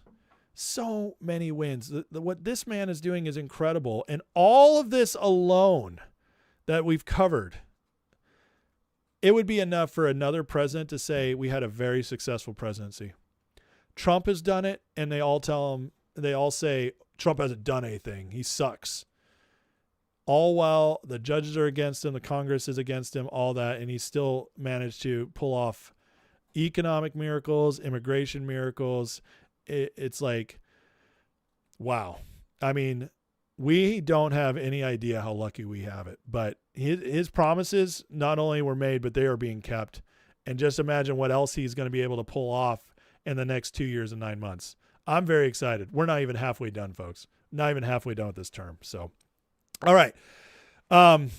Let's take a second. And guys, I saw a couple super chats. I want to answer those, but also please take a second if you don't mind. Hit the like, hit the subscribe if you're enjoying the content. I really appreciate it. If you love the chat and the community, you guys should definitely check out the Discord. So click the link in the description, go to the Patreon and get a free month and become a part of the Discord. Let's see. I have Garrett who wrote $2 super chat, says, check True Life News. Okay, I'll look into that. I think I have before, but I'll look at it. Litgore with a $2 super chat says, what will the Panicans cry about soon? They will always find something. You know why? Because this is how the Panicans see the world. The video we just watched. You know what? I'll just turn the sound off and I'll just leave it playing in the background. This is what Panicans will always look at. Garrett Perks says, True Life News is breaking news. I hear a lot of first on. Great job. You do. Just found you. Listen, Promethean Action, Matt Morris too. Awesome, man. And thank you again for another $5 super chat. Really appreciate it. Jeremy James, $5 super chat says, Candace listeners are the same people who drive slow in the left lane. Yeah, I can see that. CA Human with the 10 America Fire gift memberships. Thank you, CA Human. That is for the YouTube membership. So you don't get the Discord, but you do get access to all the members only lives now. They will unlock on my channel for anybody who just got the membership. So thank you for the use for that, CA Human. That is awesome. I greatly appreciate it. What's the name of that video? It's just something I saw on X. So sorry guys. Peter says, weird story. Rand Paul's next door neighbor tackling him in his yard, breaking his legs. What was that about? Well, I think it was legit. I think somebody attacked Rand Paul back. What was that? Was that that was during the Biden years? Some crazy liberal attacked him because of not voting for Biden stuff. I don't know. Let's see here. Yukon says, remember Joe Biden, party leader, taken by the hand to get him off the stage and remove him from political. Oh, yeah, we all remember. All right, I got it on the Matt Morris stuff, guys. You guys have convinced me. I don't need you guys to keep blowing up the chat about him. Jeez, you guys really love Matt Morris. I will check it out, I promise. Ron Paul has gotten really sad, I know. I used to really respect Ron Paul, and I still do for a lot of his work. You know, Ron Paul is the best example of what a libertarian could be. All right. But I'll tell you that because the Libertarian Party has gone so cuckoo, and because their leader is basically now Dave Smith, even though he's not officially their leader, he's their spokesman. He's the most famous libertarian out there pretty much, or Thomas Massey. The libertarians have just like completely lost their respectability. They're pathetic at this point. So yeah, not a fan. And like, I know libertarians in person. I like regular libertarians. When I say libertarians, I'm not talking about regular Joe libertarian on the street that is cool to have a beer with and hang out with and just wants a smaller government and people to stay out of his life. I'm fine with those guys. I hate the whole thing that has become the libertarian thing. Okay, the spiel, the national party, the podcast circuit libertarians, they're so annoying. Those are the ones I can't stand. So Clinton Russell, that guy sucks. So, Let's see here. Molly says, I love your content. I don't like the shallow crap. Well, thank you. I'm guessing you're saying I'm not shallow. So I appreciate that. I am libertarians are tarded. Let's see. Trump goobers are a victim of Fox News disinformation. Trump goobers? What's a Trump goober? I don't get it. I don't watch Fox News, so I don't know what you're talking about. Massey has a smooth brain. Massey does have a smooth brain. Well, actually, Massey's really smart. He's just, I believe he's an operative. I really do. So, Trump goobers live in a Republican echo chamber. Okay. What's your point? Do you want to debate something? Like, do you have real thoughts, or are you just trying to come in and be a dick? Because we can ban you, as I ban dicks in my chat. CA Human, what's going on? Another 10 American Fire memberships. Thank you, CA Human. What a generous thing to give out. That's awesome. Love it. All right. Well, thanks, guys. Let's get into this. Okay, another segment coming up. We're about to see some justice because exposure is coming out big time. All right. Look at. Oh, I'm sorry. Wrong part. Look at. I went to the wrong thing. My bad. That is the wrong place as well. Sorry. It's late, guys. Go easy on me. Here it is. All right. You guys ready for some exposure? Tulsi Gabbard dropped a bomb today. We have criminal referrals now to the deep state agents who tried to overthrow Trump in 2019 on the false grounds via impeachment. So yesterday or the day before, she released all the classified documents on the 2019 impeachment, how it was a hoax, how it was built on lies. The whistleblower is now being referred, Eric Ciaramelli or whatever his name is, that you couldn't used to be able to say on YouTube without getting censored. Now I can say it, Ciaramelli, if that's even how you say it. He's got a weird last name. Maybe that's why I'm not getting banned. I can't tell I'm saying his name. Anyways, but she's now referring him for prosecution, and the former inspector general, which is Ciaramelli. So this is a big news, and this has DC in an uproar. Okay, they're freaking out, and it makes so much more sense why a month ago we were getting the psyop that Tulsi Gabbard was going to be fired. Of course they were trying to push that. And remember the lie they were pushing? Tulsi's going to drop out so she can run for president in 2028 as a Democrat. That was the lie being pushed around, and the rumors were circulating all over. They wanted us to believe it. They wanted Trump to believe it so he'd fire her. Didn't work. And now we know why, because Tulsi has some goods and is now dropping them. Here is Carolyn Levitt on this situation today. Where's Big JR? This is his favorite girl. But let's listen to what Carolyn has to say.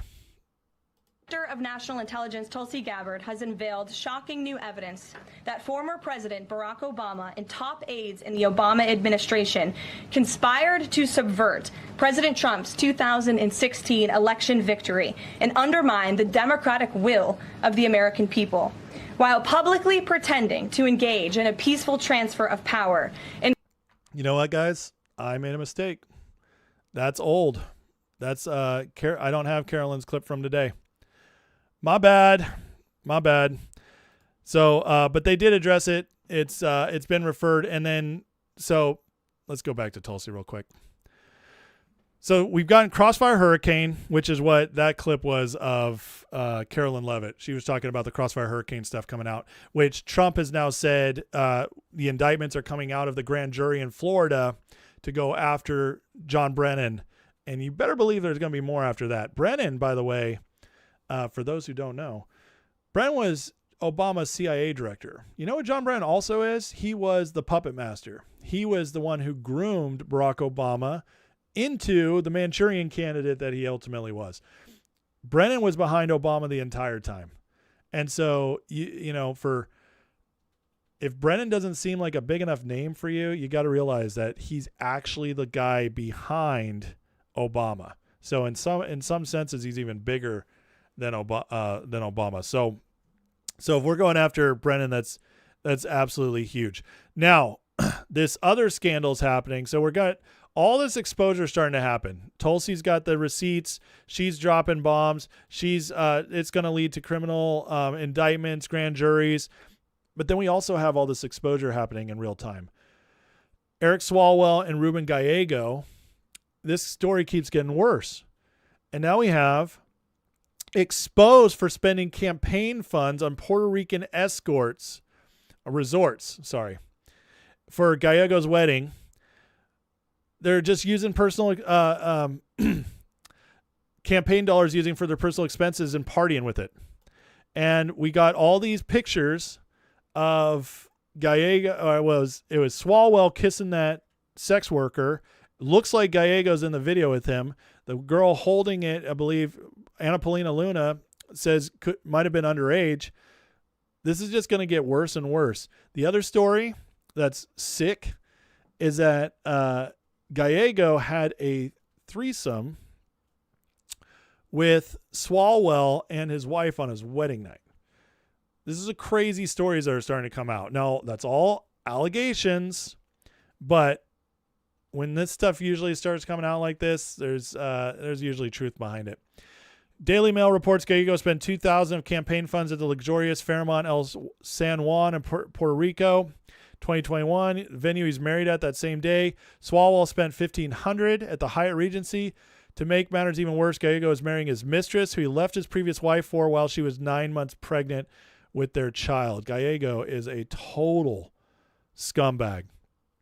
And George Santos, calling out, former staffer of Gallego, has claimed he terminated her after he made a sexual advance on her and she rejected him and complained to his chief of staff.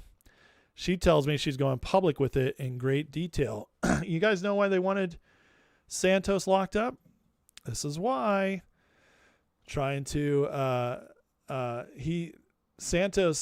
gets dirt and he outs it. And then Josh Hawley had this to say about Nancy Pelosi, who basically groomed Swalwell into being representative and then was behind him running for president in California. I don't have any doubt about it, Jesse, because he had become a liability. And you pointed out she knew all about this. She was briefed by the FBI back in 2020 that the guy was a target of a Chinese spy, Feng Feng. And by the way, Feng Feng probably got a Medal of Commendation. That's like the worst espionage assignment in the history of the world. But Swalwell fell for it. She knew that he was a liability. She knew he was a problem. She could use it as leverage until it blew up in her face, and now he's gone. And Jesse, this is why Congress needs to pass legislation. I'm introducing it today that would deny pensions to every member of Congress who's convicted of a sex offense. Right now, you could be convicted and still get your pension. The only thing the government ought to be paying for people like Eric Swalwell is a jail cell. Yeah, that's got to be a voice vote. That's got to be unanimous. Exactly. Senator, let's say AOC. We assume Nancy or Hakeem Jeffries has something on AOC. What do you think that is? And do you think they use it? Oh, I think they absolutely use it if they've got it. And I think the way that you get it is you just monitor these people just like they did with Swalwell, and you use it for leverage. I mean, there's a reason that they stay in line, again, until they become liabilities. And you're. Do you hear that? Last night we had Stephen Miller saying that the Democrats had a blackmail on all their own members, and now Josh Hawley is saying it as well. That's not just a narrative, guys. They know. Now, I saw in the chat, absolutely Republicans do this stuff too. Okay? Absolutely. I'm not saying Republicans are free of it, but I will tell you this. The Democrats at the top are 99.9% corrupt. And the only reason it's not 100 is because I kind of like Fetterman, but he had to have a stroke in order to wake up from the spell or the whatever it is Democrats do to each other. Republicans, the Republican Party is now 65-70% MAGA. in Congress, the House is about 60% MAGA, maybe 70% MAGA. It's been mostly purged because there's been a lot of 2-year election cycles. The Senate is still 70% Rhino Uniparty. And so there's a lot of sickos still up there, even on the Republican side. So yeah, there's going to be stuff that comes out, but the Republicans act different than the Democrats. The Democratic Party has just such a tight hold over it, all of its members. That's why they're always in lockstep. And so when you pull one thread, it can undo the whole sweater. Whereas with the Republicans, because Trump took over the party a decade ago and MAGA's mostly run the party now, the bad Republicans, if they get busted on stuff, it's going to be one here, one there. They're much less likely to have connection. But with the Democrats, you can all trace them back to each other. And that's because it's sick. Now, he was mentioning AOC. There's a rumor going around, and it's a rumor. I want to be clear on that so nobody can sue me. There's a rumor going around that AOC just had an affair with Jimmy Kimmel after his show. So we'll see if that turns out to be anything, but it is interesting that Holly was mentioning her, that they have stuff on her too. So, we'll see. But so now in all this, guys, all this going on, the whole Swalwell deal, while all this is going on, all this exposure, they're bringing Hillary's stuff back. And I got to tell you, the timing, I don't think it's coincidental. Let me go back to the beginning, and then you're going to fill in the gaps. Sure. So Hillary Clinton, top secret classified information on servers. Okay.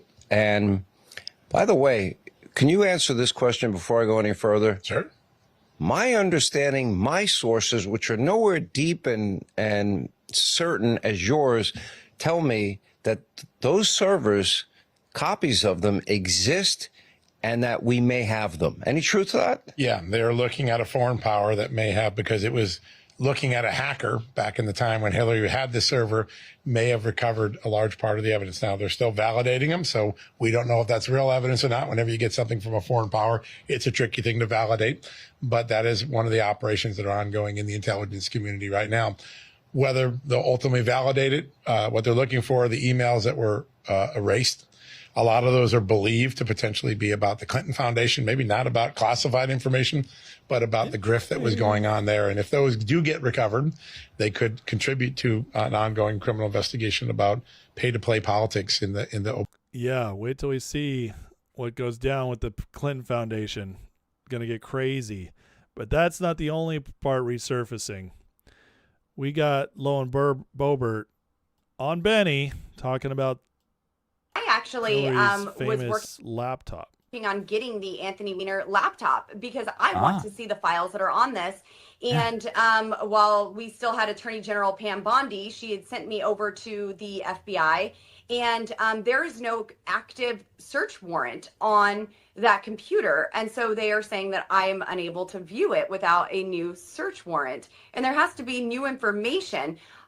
I think these Epstein files give us new information to look into the Anthony Weiner laptop. Yeah. I absolutely want to know what was on there, what was the secret folder that was titled Life Insurance, that had frazzle.rip, where people get the frazzle drip story from.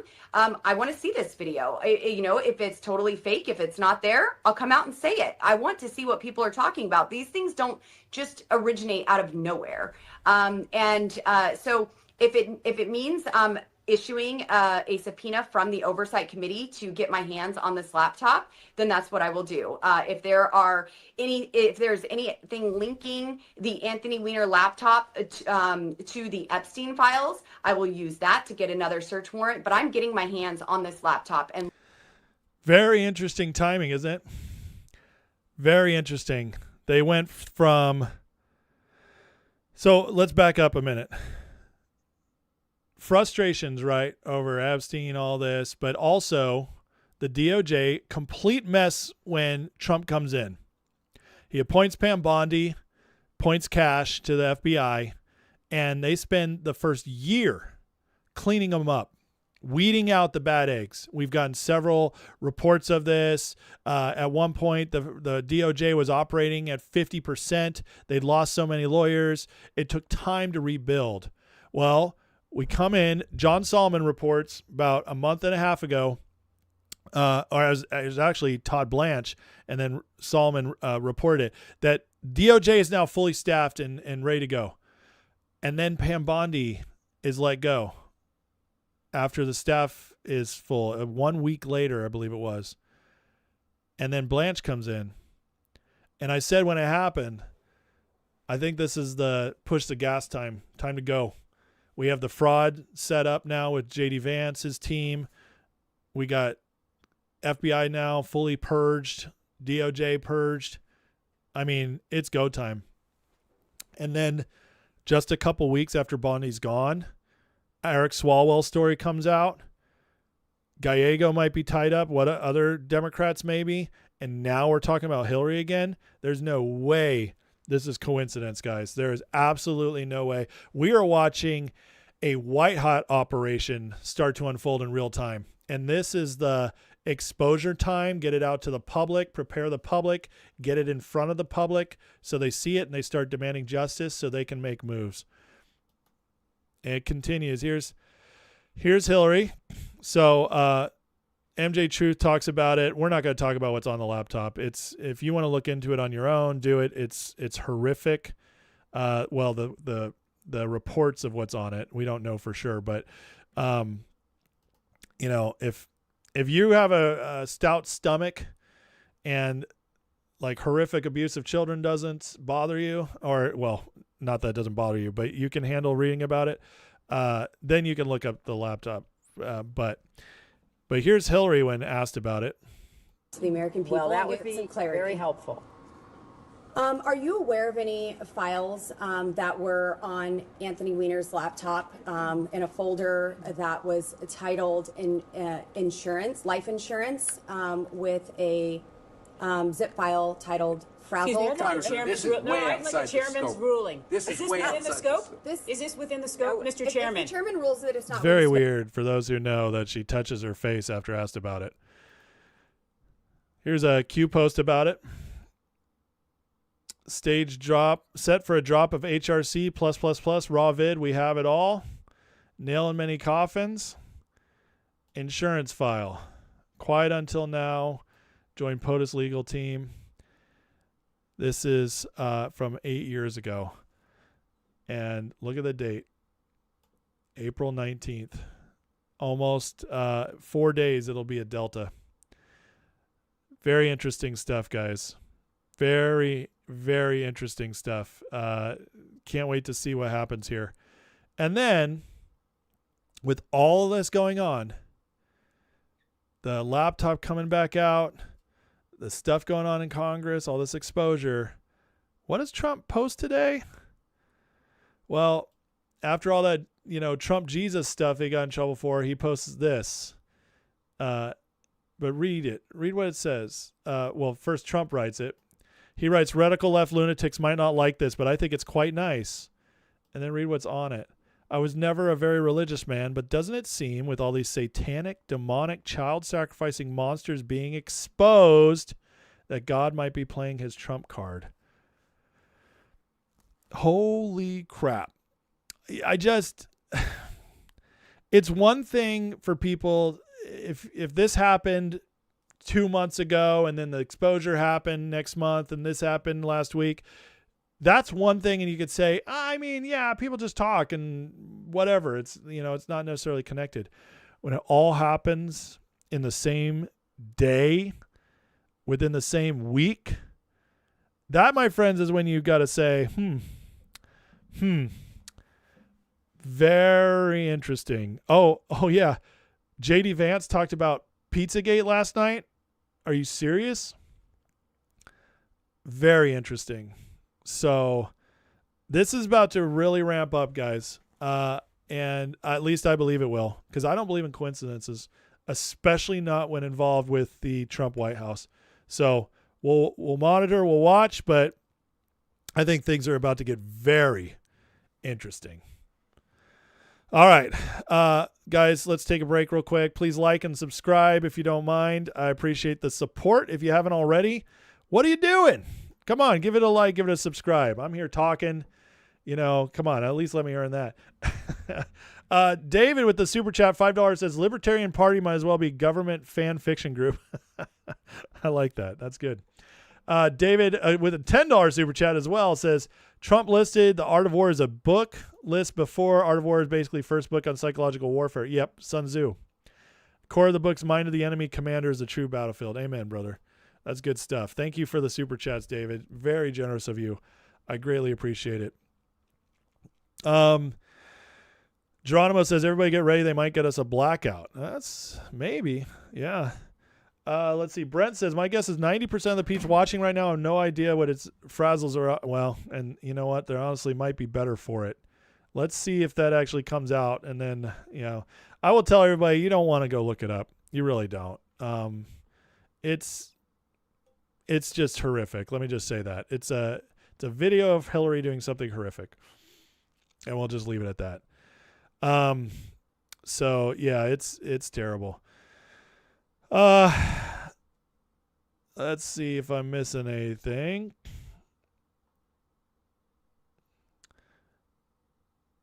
Brent, what's with the guy in the deathbed in a Japanese hospital looking like the guys in the Trump Jesus post? What? I haven't heard about this. Former Texas Rep Louis Gohmert claimed that several agents exposed and killed by Chinese because of Hillary's unsecured server. Really? That's an interesting from Stagehand. Did I miss anything else? Anybody tag me on anything? I don't think so. Looking safe. All right. Well, let's keep moving on because it is getting late, and I do have a couple other things to go through. And then I'll finish in the chat, and we can you guys can ask me whatever. All right, at the end. But all right, let's get to this part. So, some good news coming out for the midterms. Look at this.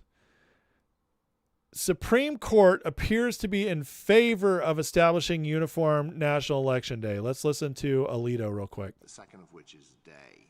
Labor Day, Memorial Day, George Washington's birthday, Independence Day, birthday, and Election Day. And they're all particular days. So if we start with that, if I have nothing more to look at than the phrase Election Day, I think this is the day in which everything is going to take place, or almost everything. And then we have 3 points in time, 1844, 1872, 1914.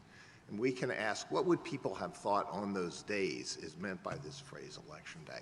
Which of those should we choose? Which of those dates should we choose? Well, I think it's pretty clear where Alito's leaning. Election Day. That's what's in the Constitution. I think this is going to be overturned.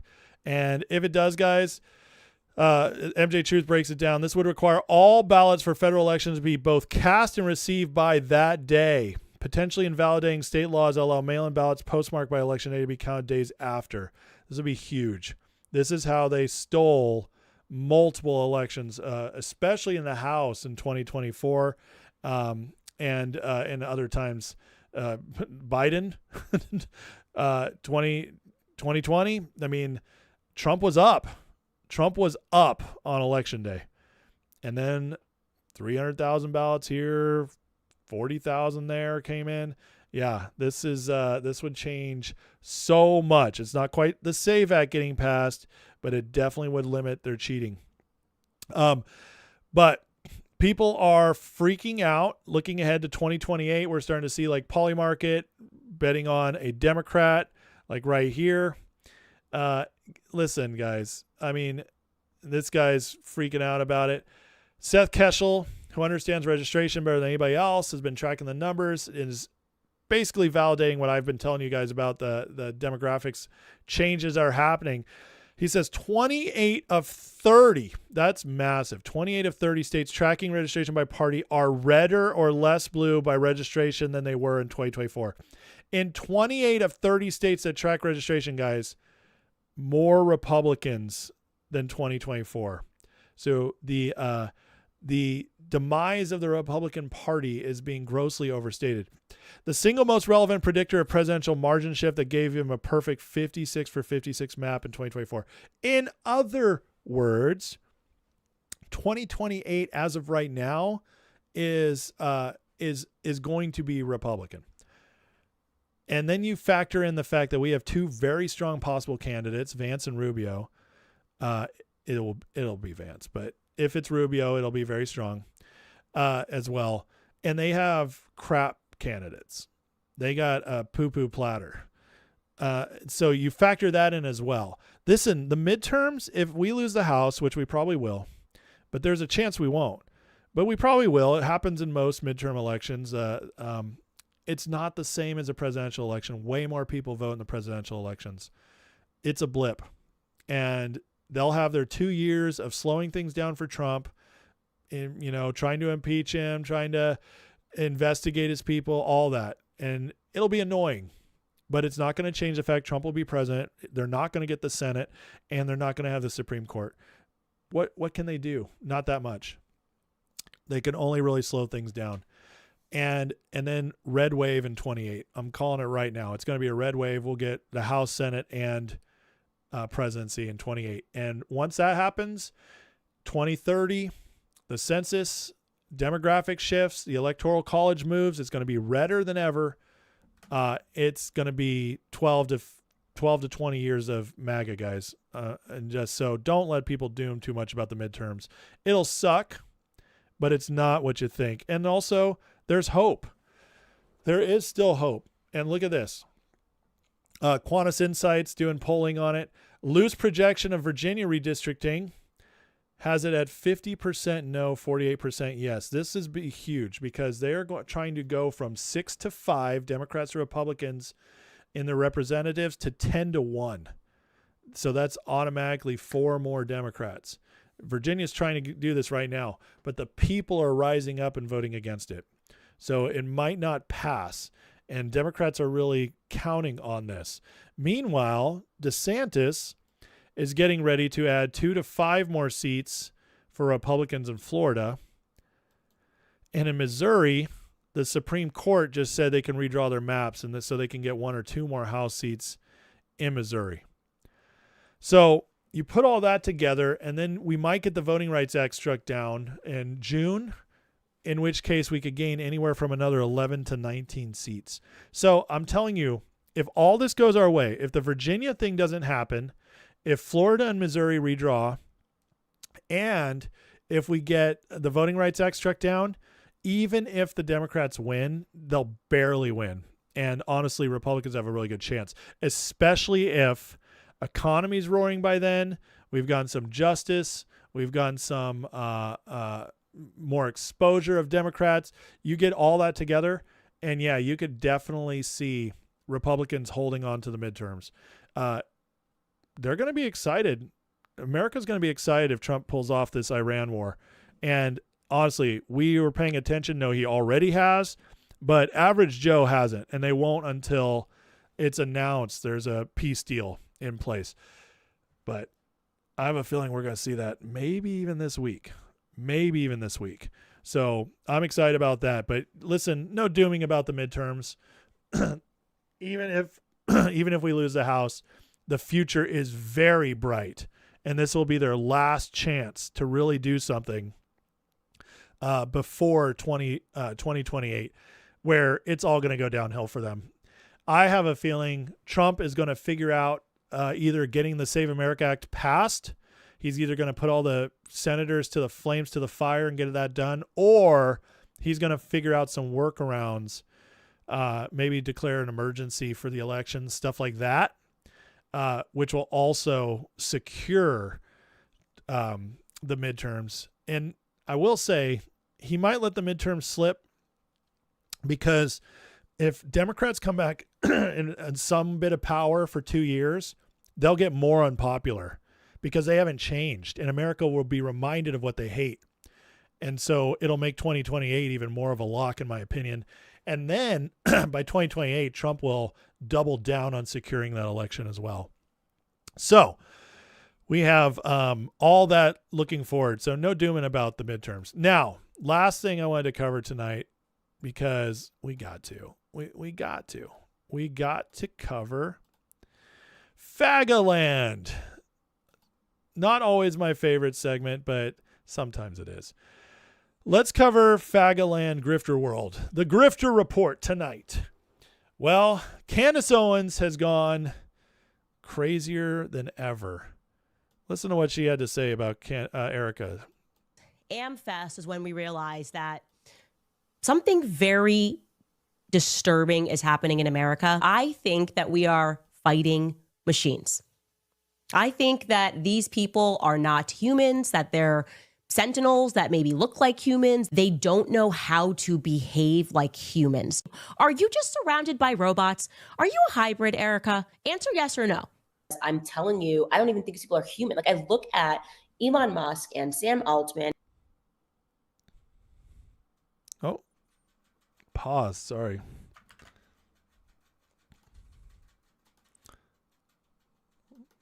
Hold on. Let me reboot that. It's not over yet. It's not over yet. It gets worse. My PC didn't like Something this video. very disturbing is happening in America. I think that we are fighting machines. I think that these people are not humans, that they're sentinels that maybe look like humans. They don't know how to behave like humans. Are you just surrounded by robots? Are you a hybrid, Erika? Answer yes or no. I'm telling you, I don't even think these people are human. Like, I look at Elon Musk and Sam Altman and Peter Thiel, and I'm pretty sure they're hybrid. You know what I mean? Like, they just look like an Apple software that I should be able to download at night, you know? Like, my phone's getting an update or something. It's something in the eyes. Like, I don't know. I'm like, I know I'm human, but I don't know if I stabbed you if you bleed, you know? AmFest. Stab you. Now, and her people, the people still following her, might be crazy enough to do something like that. Erika Kirk just had death threats at the TPUSA event. You can believe it or not. I believe it. I'm like JD Vance. If you believe any of this stuff, you're full of poo. But when Candace calling everybody a robot and says, to stab to find out if you're real, there are people crazy enough who will be like, oh, maybe we should, because there's people who believe this chick. And she threw Erika in that group. So yeah, it's a roundabout way of saying it. But how crazy is this woman? Who still believes her? This is insanity. This is how I don't want to go there yet. Hold on. Is this the one? Oh, maybe I didn't pull it up. Oh, crap. Okay, I didn't do it. Oh, well. Anyways, there's a clip going around of Candace from a few years ago where she just talks about herself and what a bad person she is. And anyways, it's worth watching just so you kind of get the whole Candace Owens story. But so she's doing that. And I hate covering this stuff because I just think she's annoying, but there's millions of people still watching her. So I'm going to throw my opinion on this stuff out into the ether and see what happens. We have Rich Barris, who's been crashing out hard, him and Barnes over there in We Know Everything About Polls Land. But he's gone out. Dave Smith today just crashed out over Trump, or yesterday, says, I've never seen an act of political suicide like this. Donald Trump requires 100% loyalty, offers none. That's the deal. Political suicide. Dave Smith's been going on and on about how Trump is just crashing. He's falling apart. He's losing his base. Obviously, we all strongly disagree with that, being that we don't care and we love what we're seeing. But Rich Barris, who is one of the biggest Trump supporters leading up to the election, as far as like in the polling field, telling everybody how it is, telling everybody why Trump's so great, has completely turned as well and is now saying stuff like throwing Dave Smith out there, who Dave Smith is obviously a total fraud, and just saying nobody living and breathing has ever witnessed somebody commit political suicide like this. He just said that President Trump is committing the worst self-defeating run of a president ever. I mean, how stupid do you have to be to say something like this after we just watched Joe Biden? And that's the easy one. That's the easy one. George W. Bush, or Judge H.W. Bush, he completely committed political suicide. George W. Bush committed political suicide. The Bushes were both very good at it. Both very good at becoming very unpopular. Obviously we've seen this happen many, many times. For Barris to say this is the worst I've ever seen when Trump is just doing so much and still has his base firmly behind him. This is insane. And he's supposed to be the guy who understands the people. I can't. And now Tucker, this released, he dropped this episode about an hour before I came on. And I'm not even going to listen to it because I don't need to. Look at just the title here. America, our new civic religion is Israelism. What the hell is happening? Christianity without the New Testament, and it's the most unforgiving faith of all. He is really on his whole Islam thing now. I mean, to call Israel, Judaism, the most unforgiving faith of all, when I don't see Jews out there killing Christians on the streets. I don't see them selling child slaves, Christian child slaves in Nigeria. It's just, it's insane. Like, this guy, they're going off the deep end, and it's sad. And, but it shows you who they really are, because they all came out. All right. They all came out and supported Trump, and obviously the City of London ties, the deep state ties, Tucker's father, CIA, Alex Jones' father, CIA, Candace Owens' father-in-law is House of Lords, MI6. It's pretty obvious who they're all working for. But they all turn totally against Trump because of Iran. And they don't just do typical I disagree with them, but we'll see what happens. No, they go all out. And then Trump, when it appears like it's going to go well and the base is going to accept it and the American people are going to be happy with how it ends up, they don't try to come back. They're all doubling down now. And they're getting crazier and crazier. Just so you know, Tucker thinks Islam loves Jesus so much, but Sean Foyt here shares Imam offering $1 million Mara, which is their currency, to behead Christian pastors. Pope Leo in Africa saying we should perhaps be a little less fearful of Islam. Meanwhile, this guy, whoever carries out this job, beheading the pastor, I swear to Allah, I'll give him 1 million naira. So there's Islam for you guys. Good stuff. Really, really gentle people out there. And then this is just kind of funny to me. I know this because I've read the books, but Alex Jones is he's trying to get people to just buy back into the doom of all things. Dune 3 film predicts world events on Islam, the Pope, and the New World Order. Guys, I've read Dune 3. No, it doesn't. It's a sci-fi book. There is religious allegories in it, but it's not this. This is so crazy and so ridiculous, and it just made me laugh. So I thought I'd share it with you guys. I'm going to watch Dune 3 because it's going to be an awesome movie, like Dune 1 and Dune 2 were, although there was some changes in Dune 2 I wasn't a fan of. But one of the best directors in the world, right? Directing one of the best sci-fi stories ever. It's going to be awesome. So, anyways, super excited about our grifters. They're really awesome here. I gotta say, I don't get it. I now the way my brain works, once I see something, I can't unsee it. I have to go, I just have to have overwhelming evidence to unconvince me of something once I've been convinced. These people are crazy. Candace, Alex, Megan, Tucker, they've gone insane. and it's not insane. That's the bad part. They actually know exactly what they're doing. They're trying to disrupt the one movement ever in modern times that has come along. And what is that mean?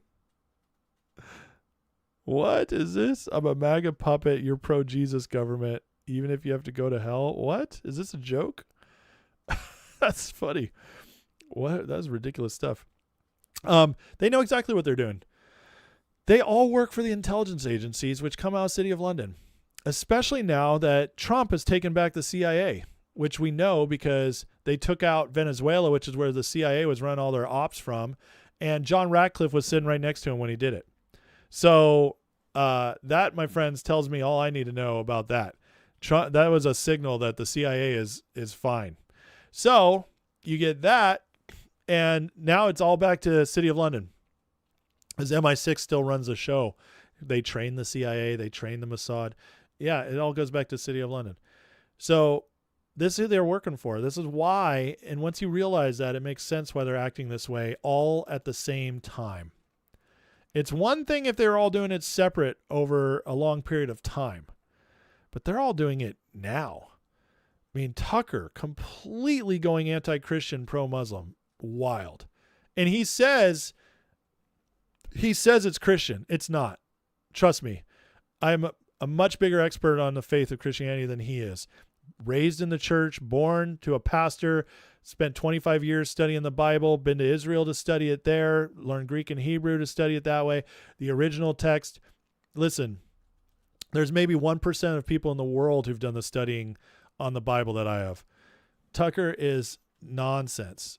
Everything he's been saying lately. It's crazy.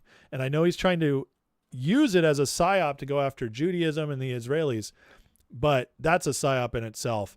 Not that, and I'm going to get, that's where the Israel tards are going to be like, oh, you're pro-Jew, you're a Zionist. No, I'm not. They're just people. They've done bad things. They've done good things. And they don't control the world. And they're not the great evil, but they're also not perfect. And they're just a small country, and a lot of people have messed with them and used them and all that stuff. And they've used us and they've used others, and it's all just, that's what it is. But City of London is the real power broker behind this. And they've used Israel several times to get us into war, to disrupt the Middle East, to cause, so they can make money and they can exert power. Do it many times. And that's why they use Israel as their scapegoat. So we're all focused on Israel and don't look at who the real enemy is, which is the globalist cabal. City of London is one of their main, it is the main one now. The Vatican is still part of that, but it's weak. It's much weaker than it's ever been. Far less people care about the Vatican. They still have a lot of wealth. They still have a lot of power, but it's nowhere near the power that the City of London has. And DC used to be the other part. And Trump has taken that back. He's weeding it out still, but he wields that power. And the way he's wielding the power this time is the proof that he's fully in control. Taking out Venezuela, taking out Iran, breaking the City of London's holds in these places, breaking China's holds. This is what's happening. And once you see it, you can't unsee it. Which is my tagline, right? People who've been watching me a long time, I say it all the time. Okay, let me make sure I didn't miss anything. Let me get into the chat here for a bit. If you guys have anything, throw it at me now. Questions, comments, all that stuff. And Vatican has a lot of wealth, but they no longer have influence. Even their own people, even most Catholics no longer take the Vatican nearly as serious as they used to. So that's how you know they're just not as powerful as they were. By the way, guys, like and subscribe. Appreciate that. Please give that support to the channel. It helps a lot. Just a little free stuff you guys can do. And if you want to become a part of this community, you want members lives where I go deep dive, I teach classes, all that stuff. If you want access to all that, which I might do a members live this weekend. I have a couple subjects I want to cover. If you want to become a part of that, get in the description and click that link to Patreon. That Patreon link will give you a free month where you can hang out, get to know us, be in the Discord with the community, and watch all the members' lives. If you're watching on X, you can go to the my pinned profile or my pinned post on my profile and get the same deal over there on X and in Rumble. It's in the description. Let's see here. Let me say stuff here. Bitcoin Block says new Dune was visually stunning. Certain changes made not compatible with the book. I completely agree with you, especially the stuff with Chani. But I'd say it was like 5% change, maybe a 3% change. It didn't ruin it for me. I still absolutely loved it because I love that book. So I thought Dune was still awesome, and it was one of the best movies I've ever seen.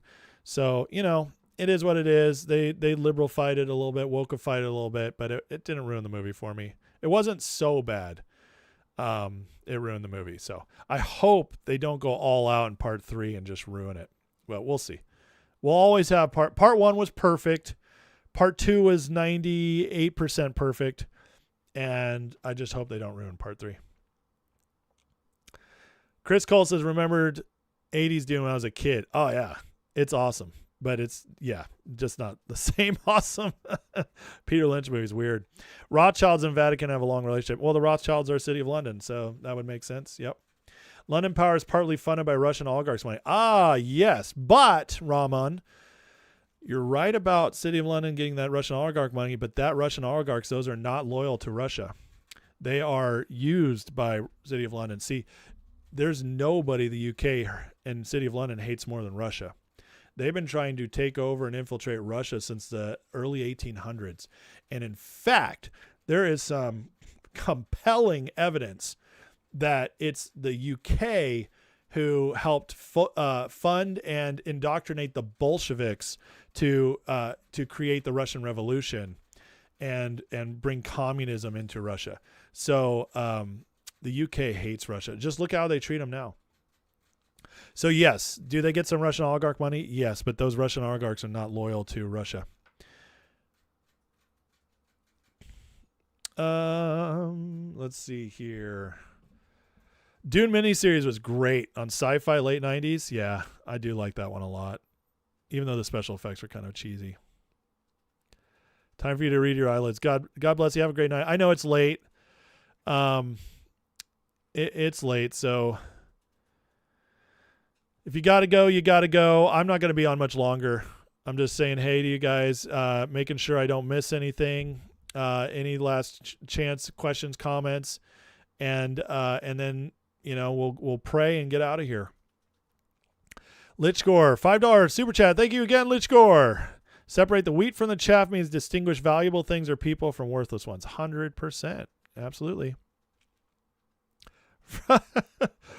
Paula says, I'm a wide awake, don't stop. I got work in the morning. Listen, I know I'm on screen and on YouTube, so to you guys it seems like maybe I do this and get paid for this. No, I make very little money doing YouTube. I do hope I could someday be one full time, but no, I don't make much doing this. I work a full-time job and then I'm also a full-time dad, and husband. So yeah, this is my free time. I can't stay up all night. Maybe on the weekend though. Get in the members live and then we can talk about anything you want. For as long as you want. WAP 3605. Hope by the end of the next 3 years Trump's admin partially allies with Russia. Oh, they will. What do you think Trump met with Putin in Alaska for? They were planning their alliance after Russia-Ukraine's over. See, NATO's going to go away, or at least be severely weakened. There was a story today that Europe's already planning a new NATO without the U.S. They're planning for the U.S. to leave. Trump's definitely trying to get out. There will be no more NATO eventually, and Russia and U.S. are going to have a strong trading partnership. Just wait. I make dozens of dollars. That's right. Geronimo, you're so welcome. Thank you for saying that. You guys are the best. I love all these new people that have joined in the last few weeks. You guys are great. Thank you so much. for checking out the channel and giving me a chance. I will do my best to make your subscription worth it. Fox says the channel's great. Found it a few weeks ago. Can't wait for Trump to come save us up here in Canada. Oh man, I hope. I want you guys to get that. Trump and Putin are secret allies, but not in the way everybody thinks. I don't think Trump and Putin necessarily like each other. I think Putin still pisses Trump off sometimes because Putin is still Russia. Trump's USA, which is good. We want that in our leaders. They don't always get along. But they both hate, and I mean hate with a capital H, City of London. They hate them. They hate Europeans. They hate the deep state. So they will fight them together. That's for sure. Chris, you're welcome. Thank you. Teek says, this channel gives me hope. That is the best compliment you could give me. Thank you for that. If I could do nothing else but impart hope, that is a huge win for me. Gordon, why do I think globalists want the United States and Russia in a giant nuclear war? That's a great question. I don't think it's necessarily true. I don't think they want U.S. and Russia in a giant nuclear war because we're their piggy bank. They've been bleeding us dry for all these years. They don't want the U.S. to go fall apart. But what they do want is Russia to always be afraid of our might. They want us to never align with Russia. So they want to keep us enemies. Now, don't get me wrong. The Soviet Union was evil, okay? It was evil. NATO, we needed it back then. Even if we had to partner with the globalists to do it, even if City of London, we were in partnership, we had to get rid of the Soviet Union. There's no ifs, ands, or buts about it. Russia, when it was the Soviet Union, was bad. But Putin's not the Soviet Union. He's not a commie. We don't have to worry about that anymore. Russia now, and Russia before the Soviet Union was an ally of ours. Russia now should be an ally of ours. City of London doesn't want that to happen. So the psyop is that they're trying to keep us believing we want to nuke each other, but we don't. And Trump's the first one to reach out to Putin and started figuring that out. So, excuse me, my throat's dry tonight. I'm talking a lot. David's another $5 super chat says, think you'll start to boom after be proven right in the next few months. I don't see how these other podcasters come back from it. Well, thank you, David. That's a great compliment, and I really appreciate you for saying that. Thank you so much. Let's see. Castellum says, do I click the join button through YouTube? Oh, go through Patreon, please. Listen, YouTube membership's great, but all you get is the content. If you want the Discord, you got to go to Patreon. I don't even push the YouTube membership anymore. People gift it, which is great, because it is cheaper than the Discord membership. It's only $3 a month to do it on YouTube. So if you want to gift memberships, people can watch stuff, maybe see if they want to stay. They'll get a free month. That's awesome. Gift away. But I don't push it. Please go to Patreon. It's in the description. And that's where you want to become a member. Okay. Toe says they have a mutual desire of their own country's best interests, hate the central banks. Yep. 100%. Yeah. Jesus says, love the chat. Love it. You guys got so many. I can't answer them all. I'm sorry. I would love to, but I'd be here all night.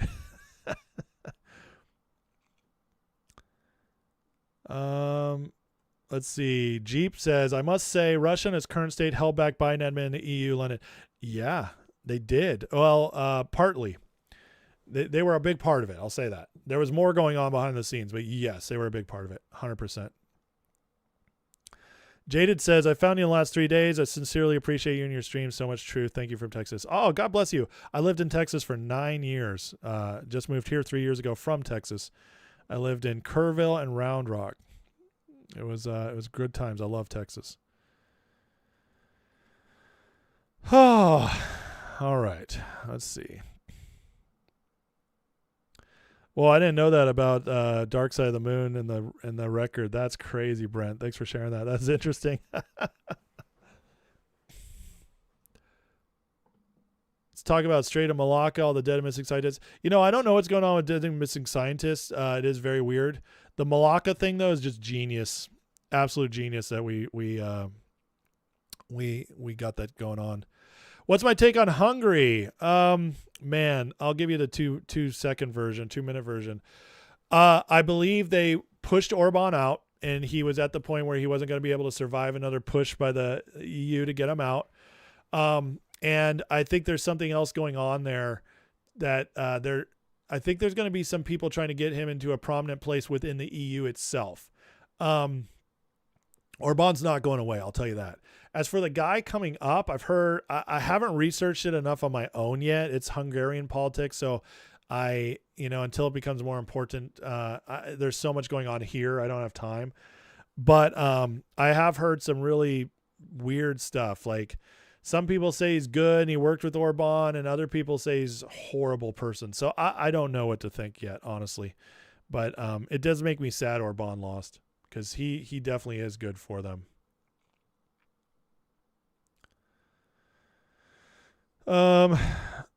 Okay, another Matt Morse call out. I'll have to look at it. Texas Hill Country is great, yeah.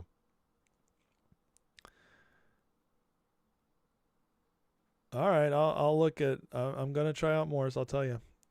Okay, guys, I gotta go. Am I okay with a Seahawks fan watching you? Yeah, Shogun, one of my mods, is a Seahawks fan, and of course he is. He's Asian, and I tell him all the time, like, if you're Asian, you have to be a Seahawks fan. That's just how it works. That's my offensive comment of the night. But anyways, no, I love them. I have lots of Seahawks fans in my life, unfortunately. Anyways, all right, guys, I gotta go. I'm so tired. But listen, I love you guys. I appreciate you. This is a 2.5 hours. This is a long show tonight. But you guys are the best. This is awesome getting to talk to you all. Listen, again, if you want to become part of Members Lives, I might do one with this weekend where we just chat and catch up on a bunch of stuff. Or I might teach on something too, as I'm wont to do. But try out the membership. Click it for free for a month. It's in the description. Go check it out. And then listen, we got to end in a prayer, because prayer got us here. God gave us a miracle in Trump because we prayed, and we have to keep doing it. So let's pray, and then we'll get out of here. So Heavenly Father, thank you for today. God bless everybody watching. Father, I just pray a blessing over them. Be with them. Let them feel your presence. Know they're not alone, and know, God, that with you working with us on your side, we can't lose. Father, protect our president. Bless him, God, with wisdom and boldness, God, to face and figure out the answers to every impossible problem. Pray that extends to everybody working with him as well. We thank you for getting us this far. We thank you for saving our nation, giving us a second chance. And from what it looks like, this is a chance that you've not just, it's not a blip. This, I can see how you set us up for a long time if we just don't, if we don't let go, if we don't take our foot off the gas. So I thank you for that, Lord. And God, I pray for our country, for more peace, prosperity, and justice in our country than ever before. So our kids, grandkids, and great-grandkids can have a better future in this country than we ever had. And I just thank you again. Bless everybody here in Jesus' name. Amen. All right, guys. Love you. Have a great night. And I'll see you all tomorrow. Good night.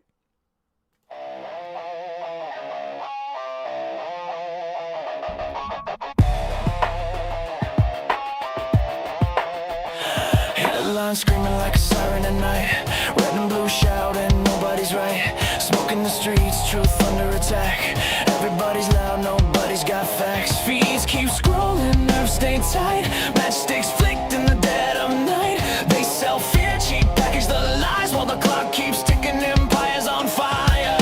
Can't sit quiet while the world's on edge. Lines in the sand, standing on the ledge. No script, no leash, no polish, quiet. Just a voice in the dark and a spark to the wire. This is, and I'll bring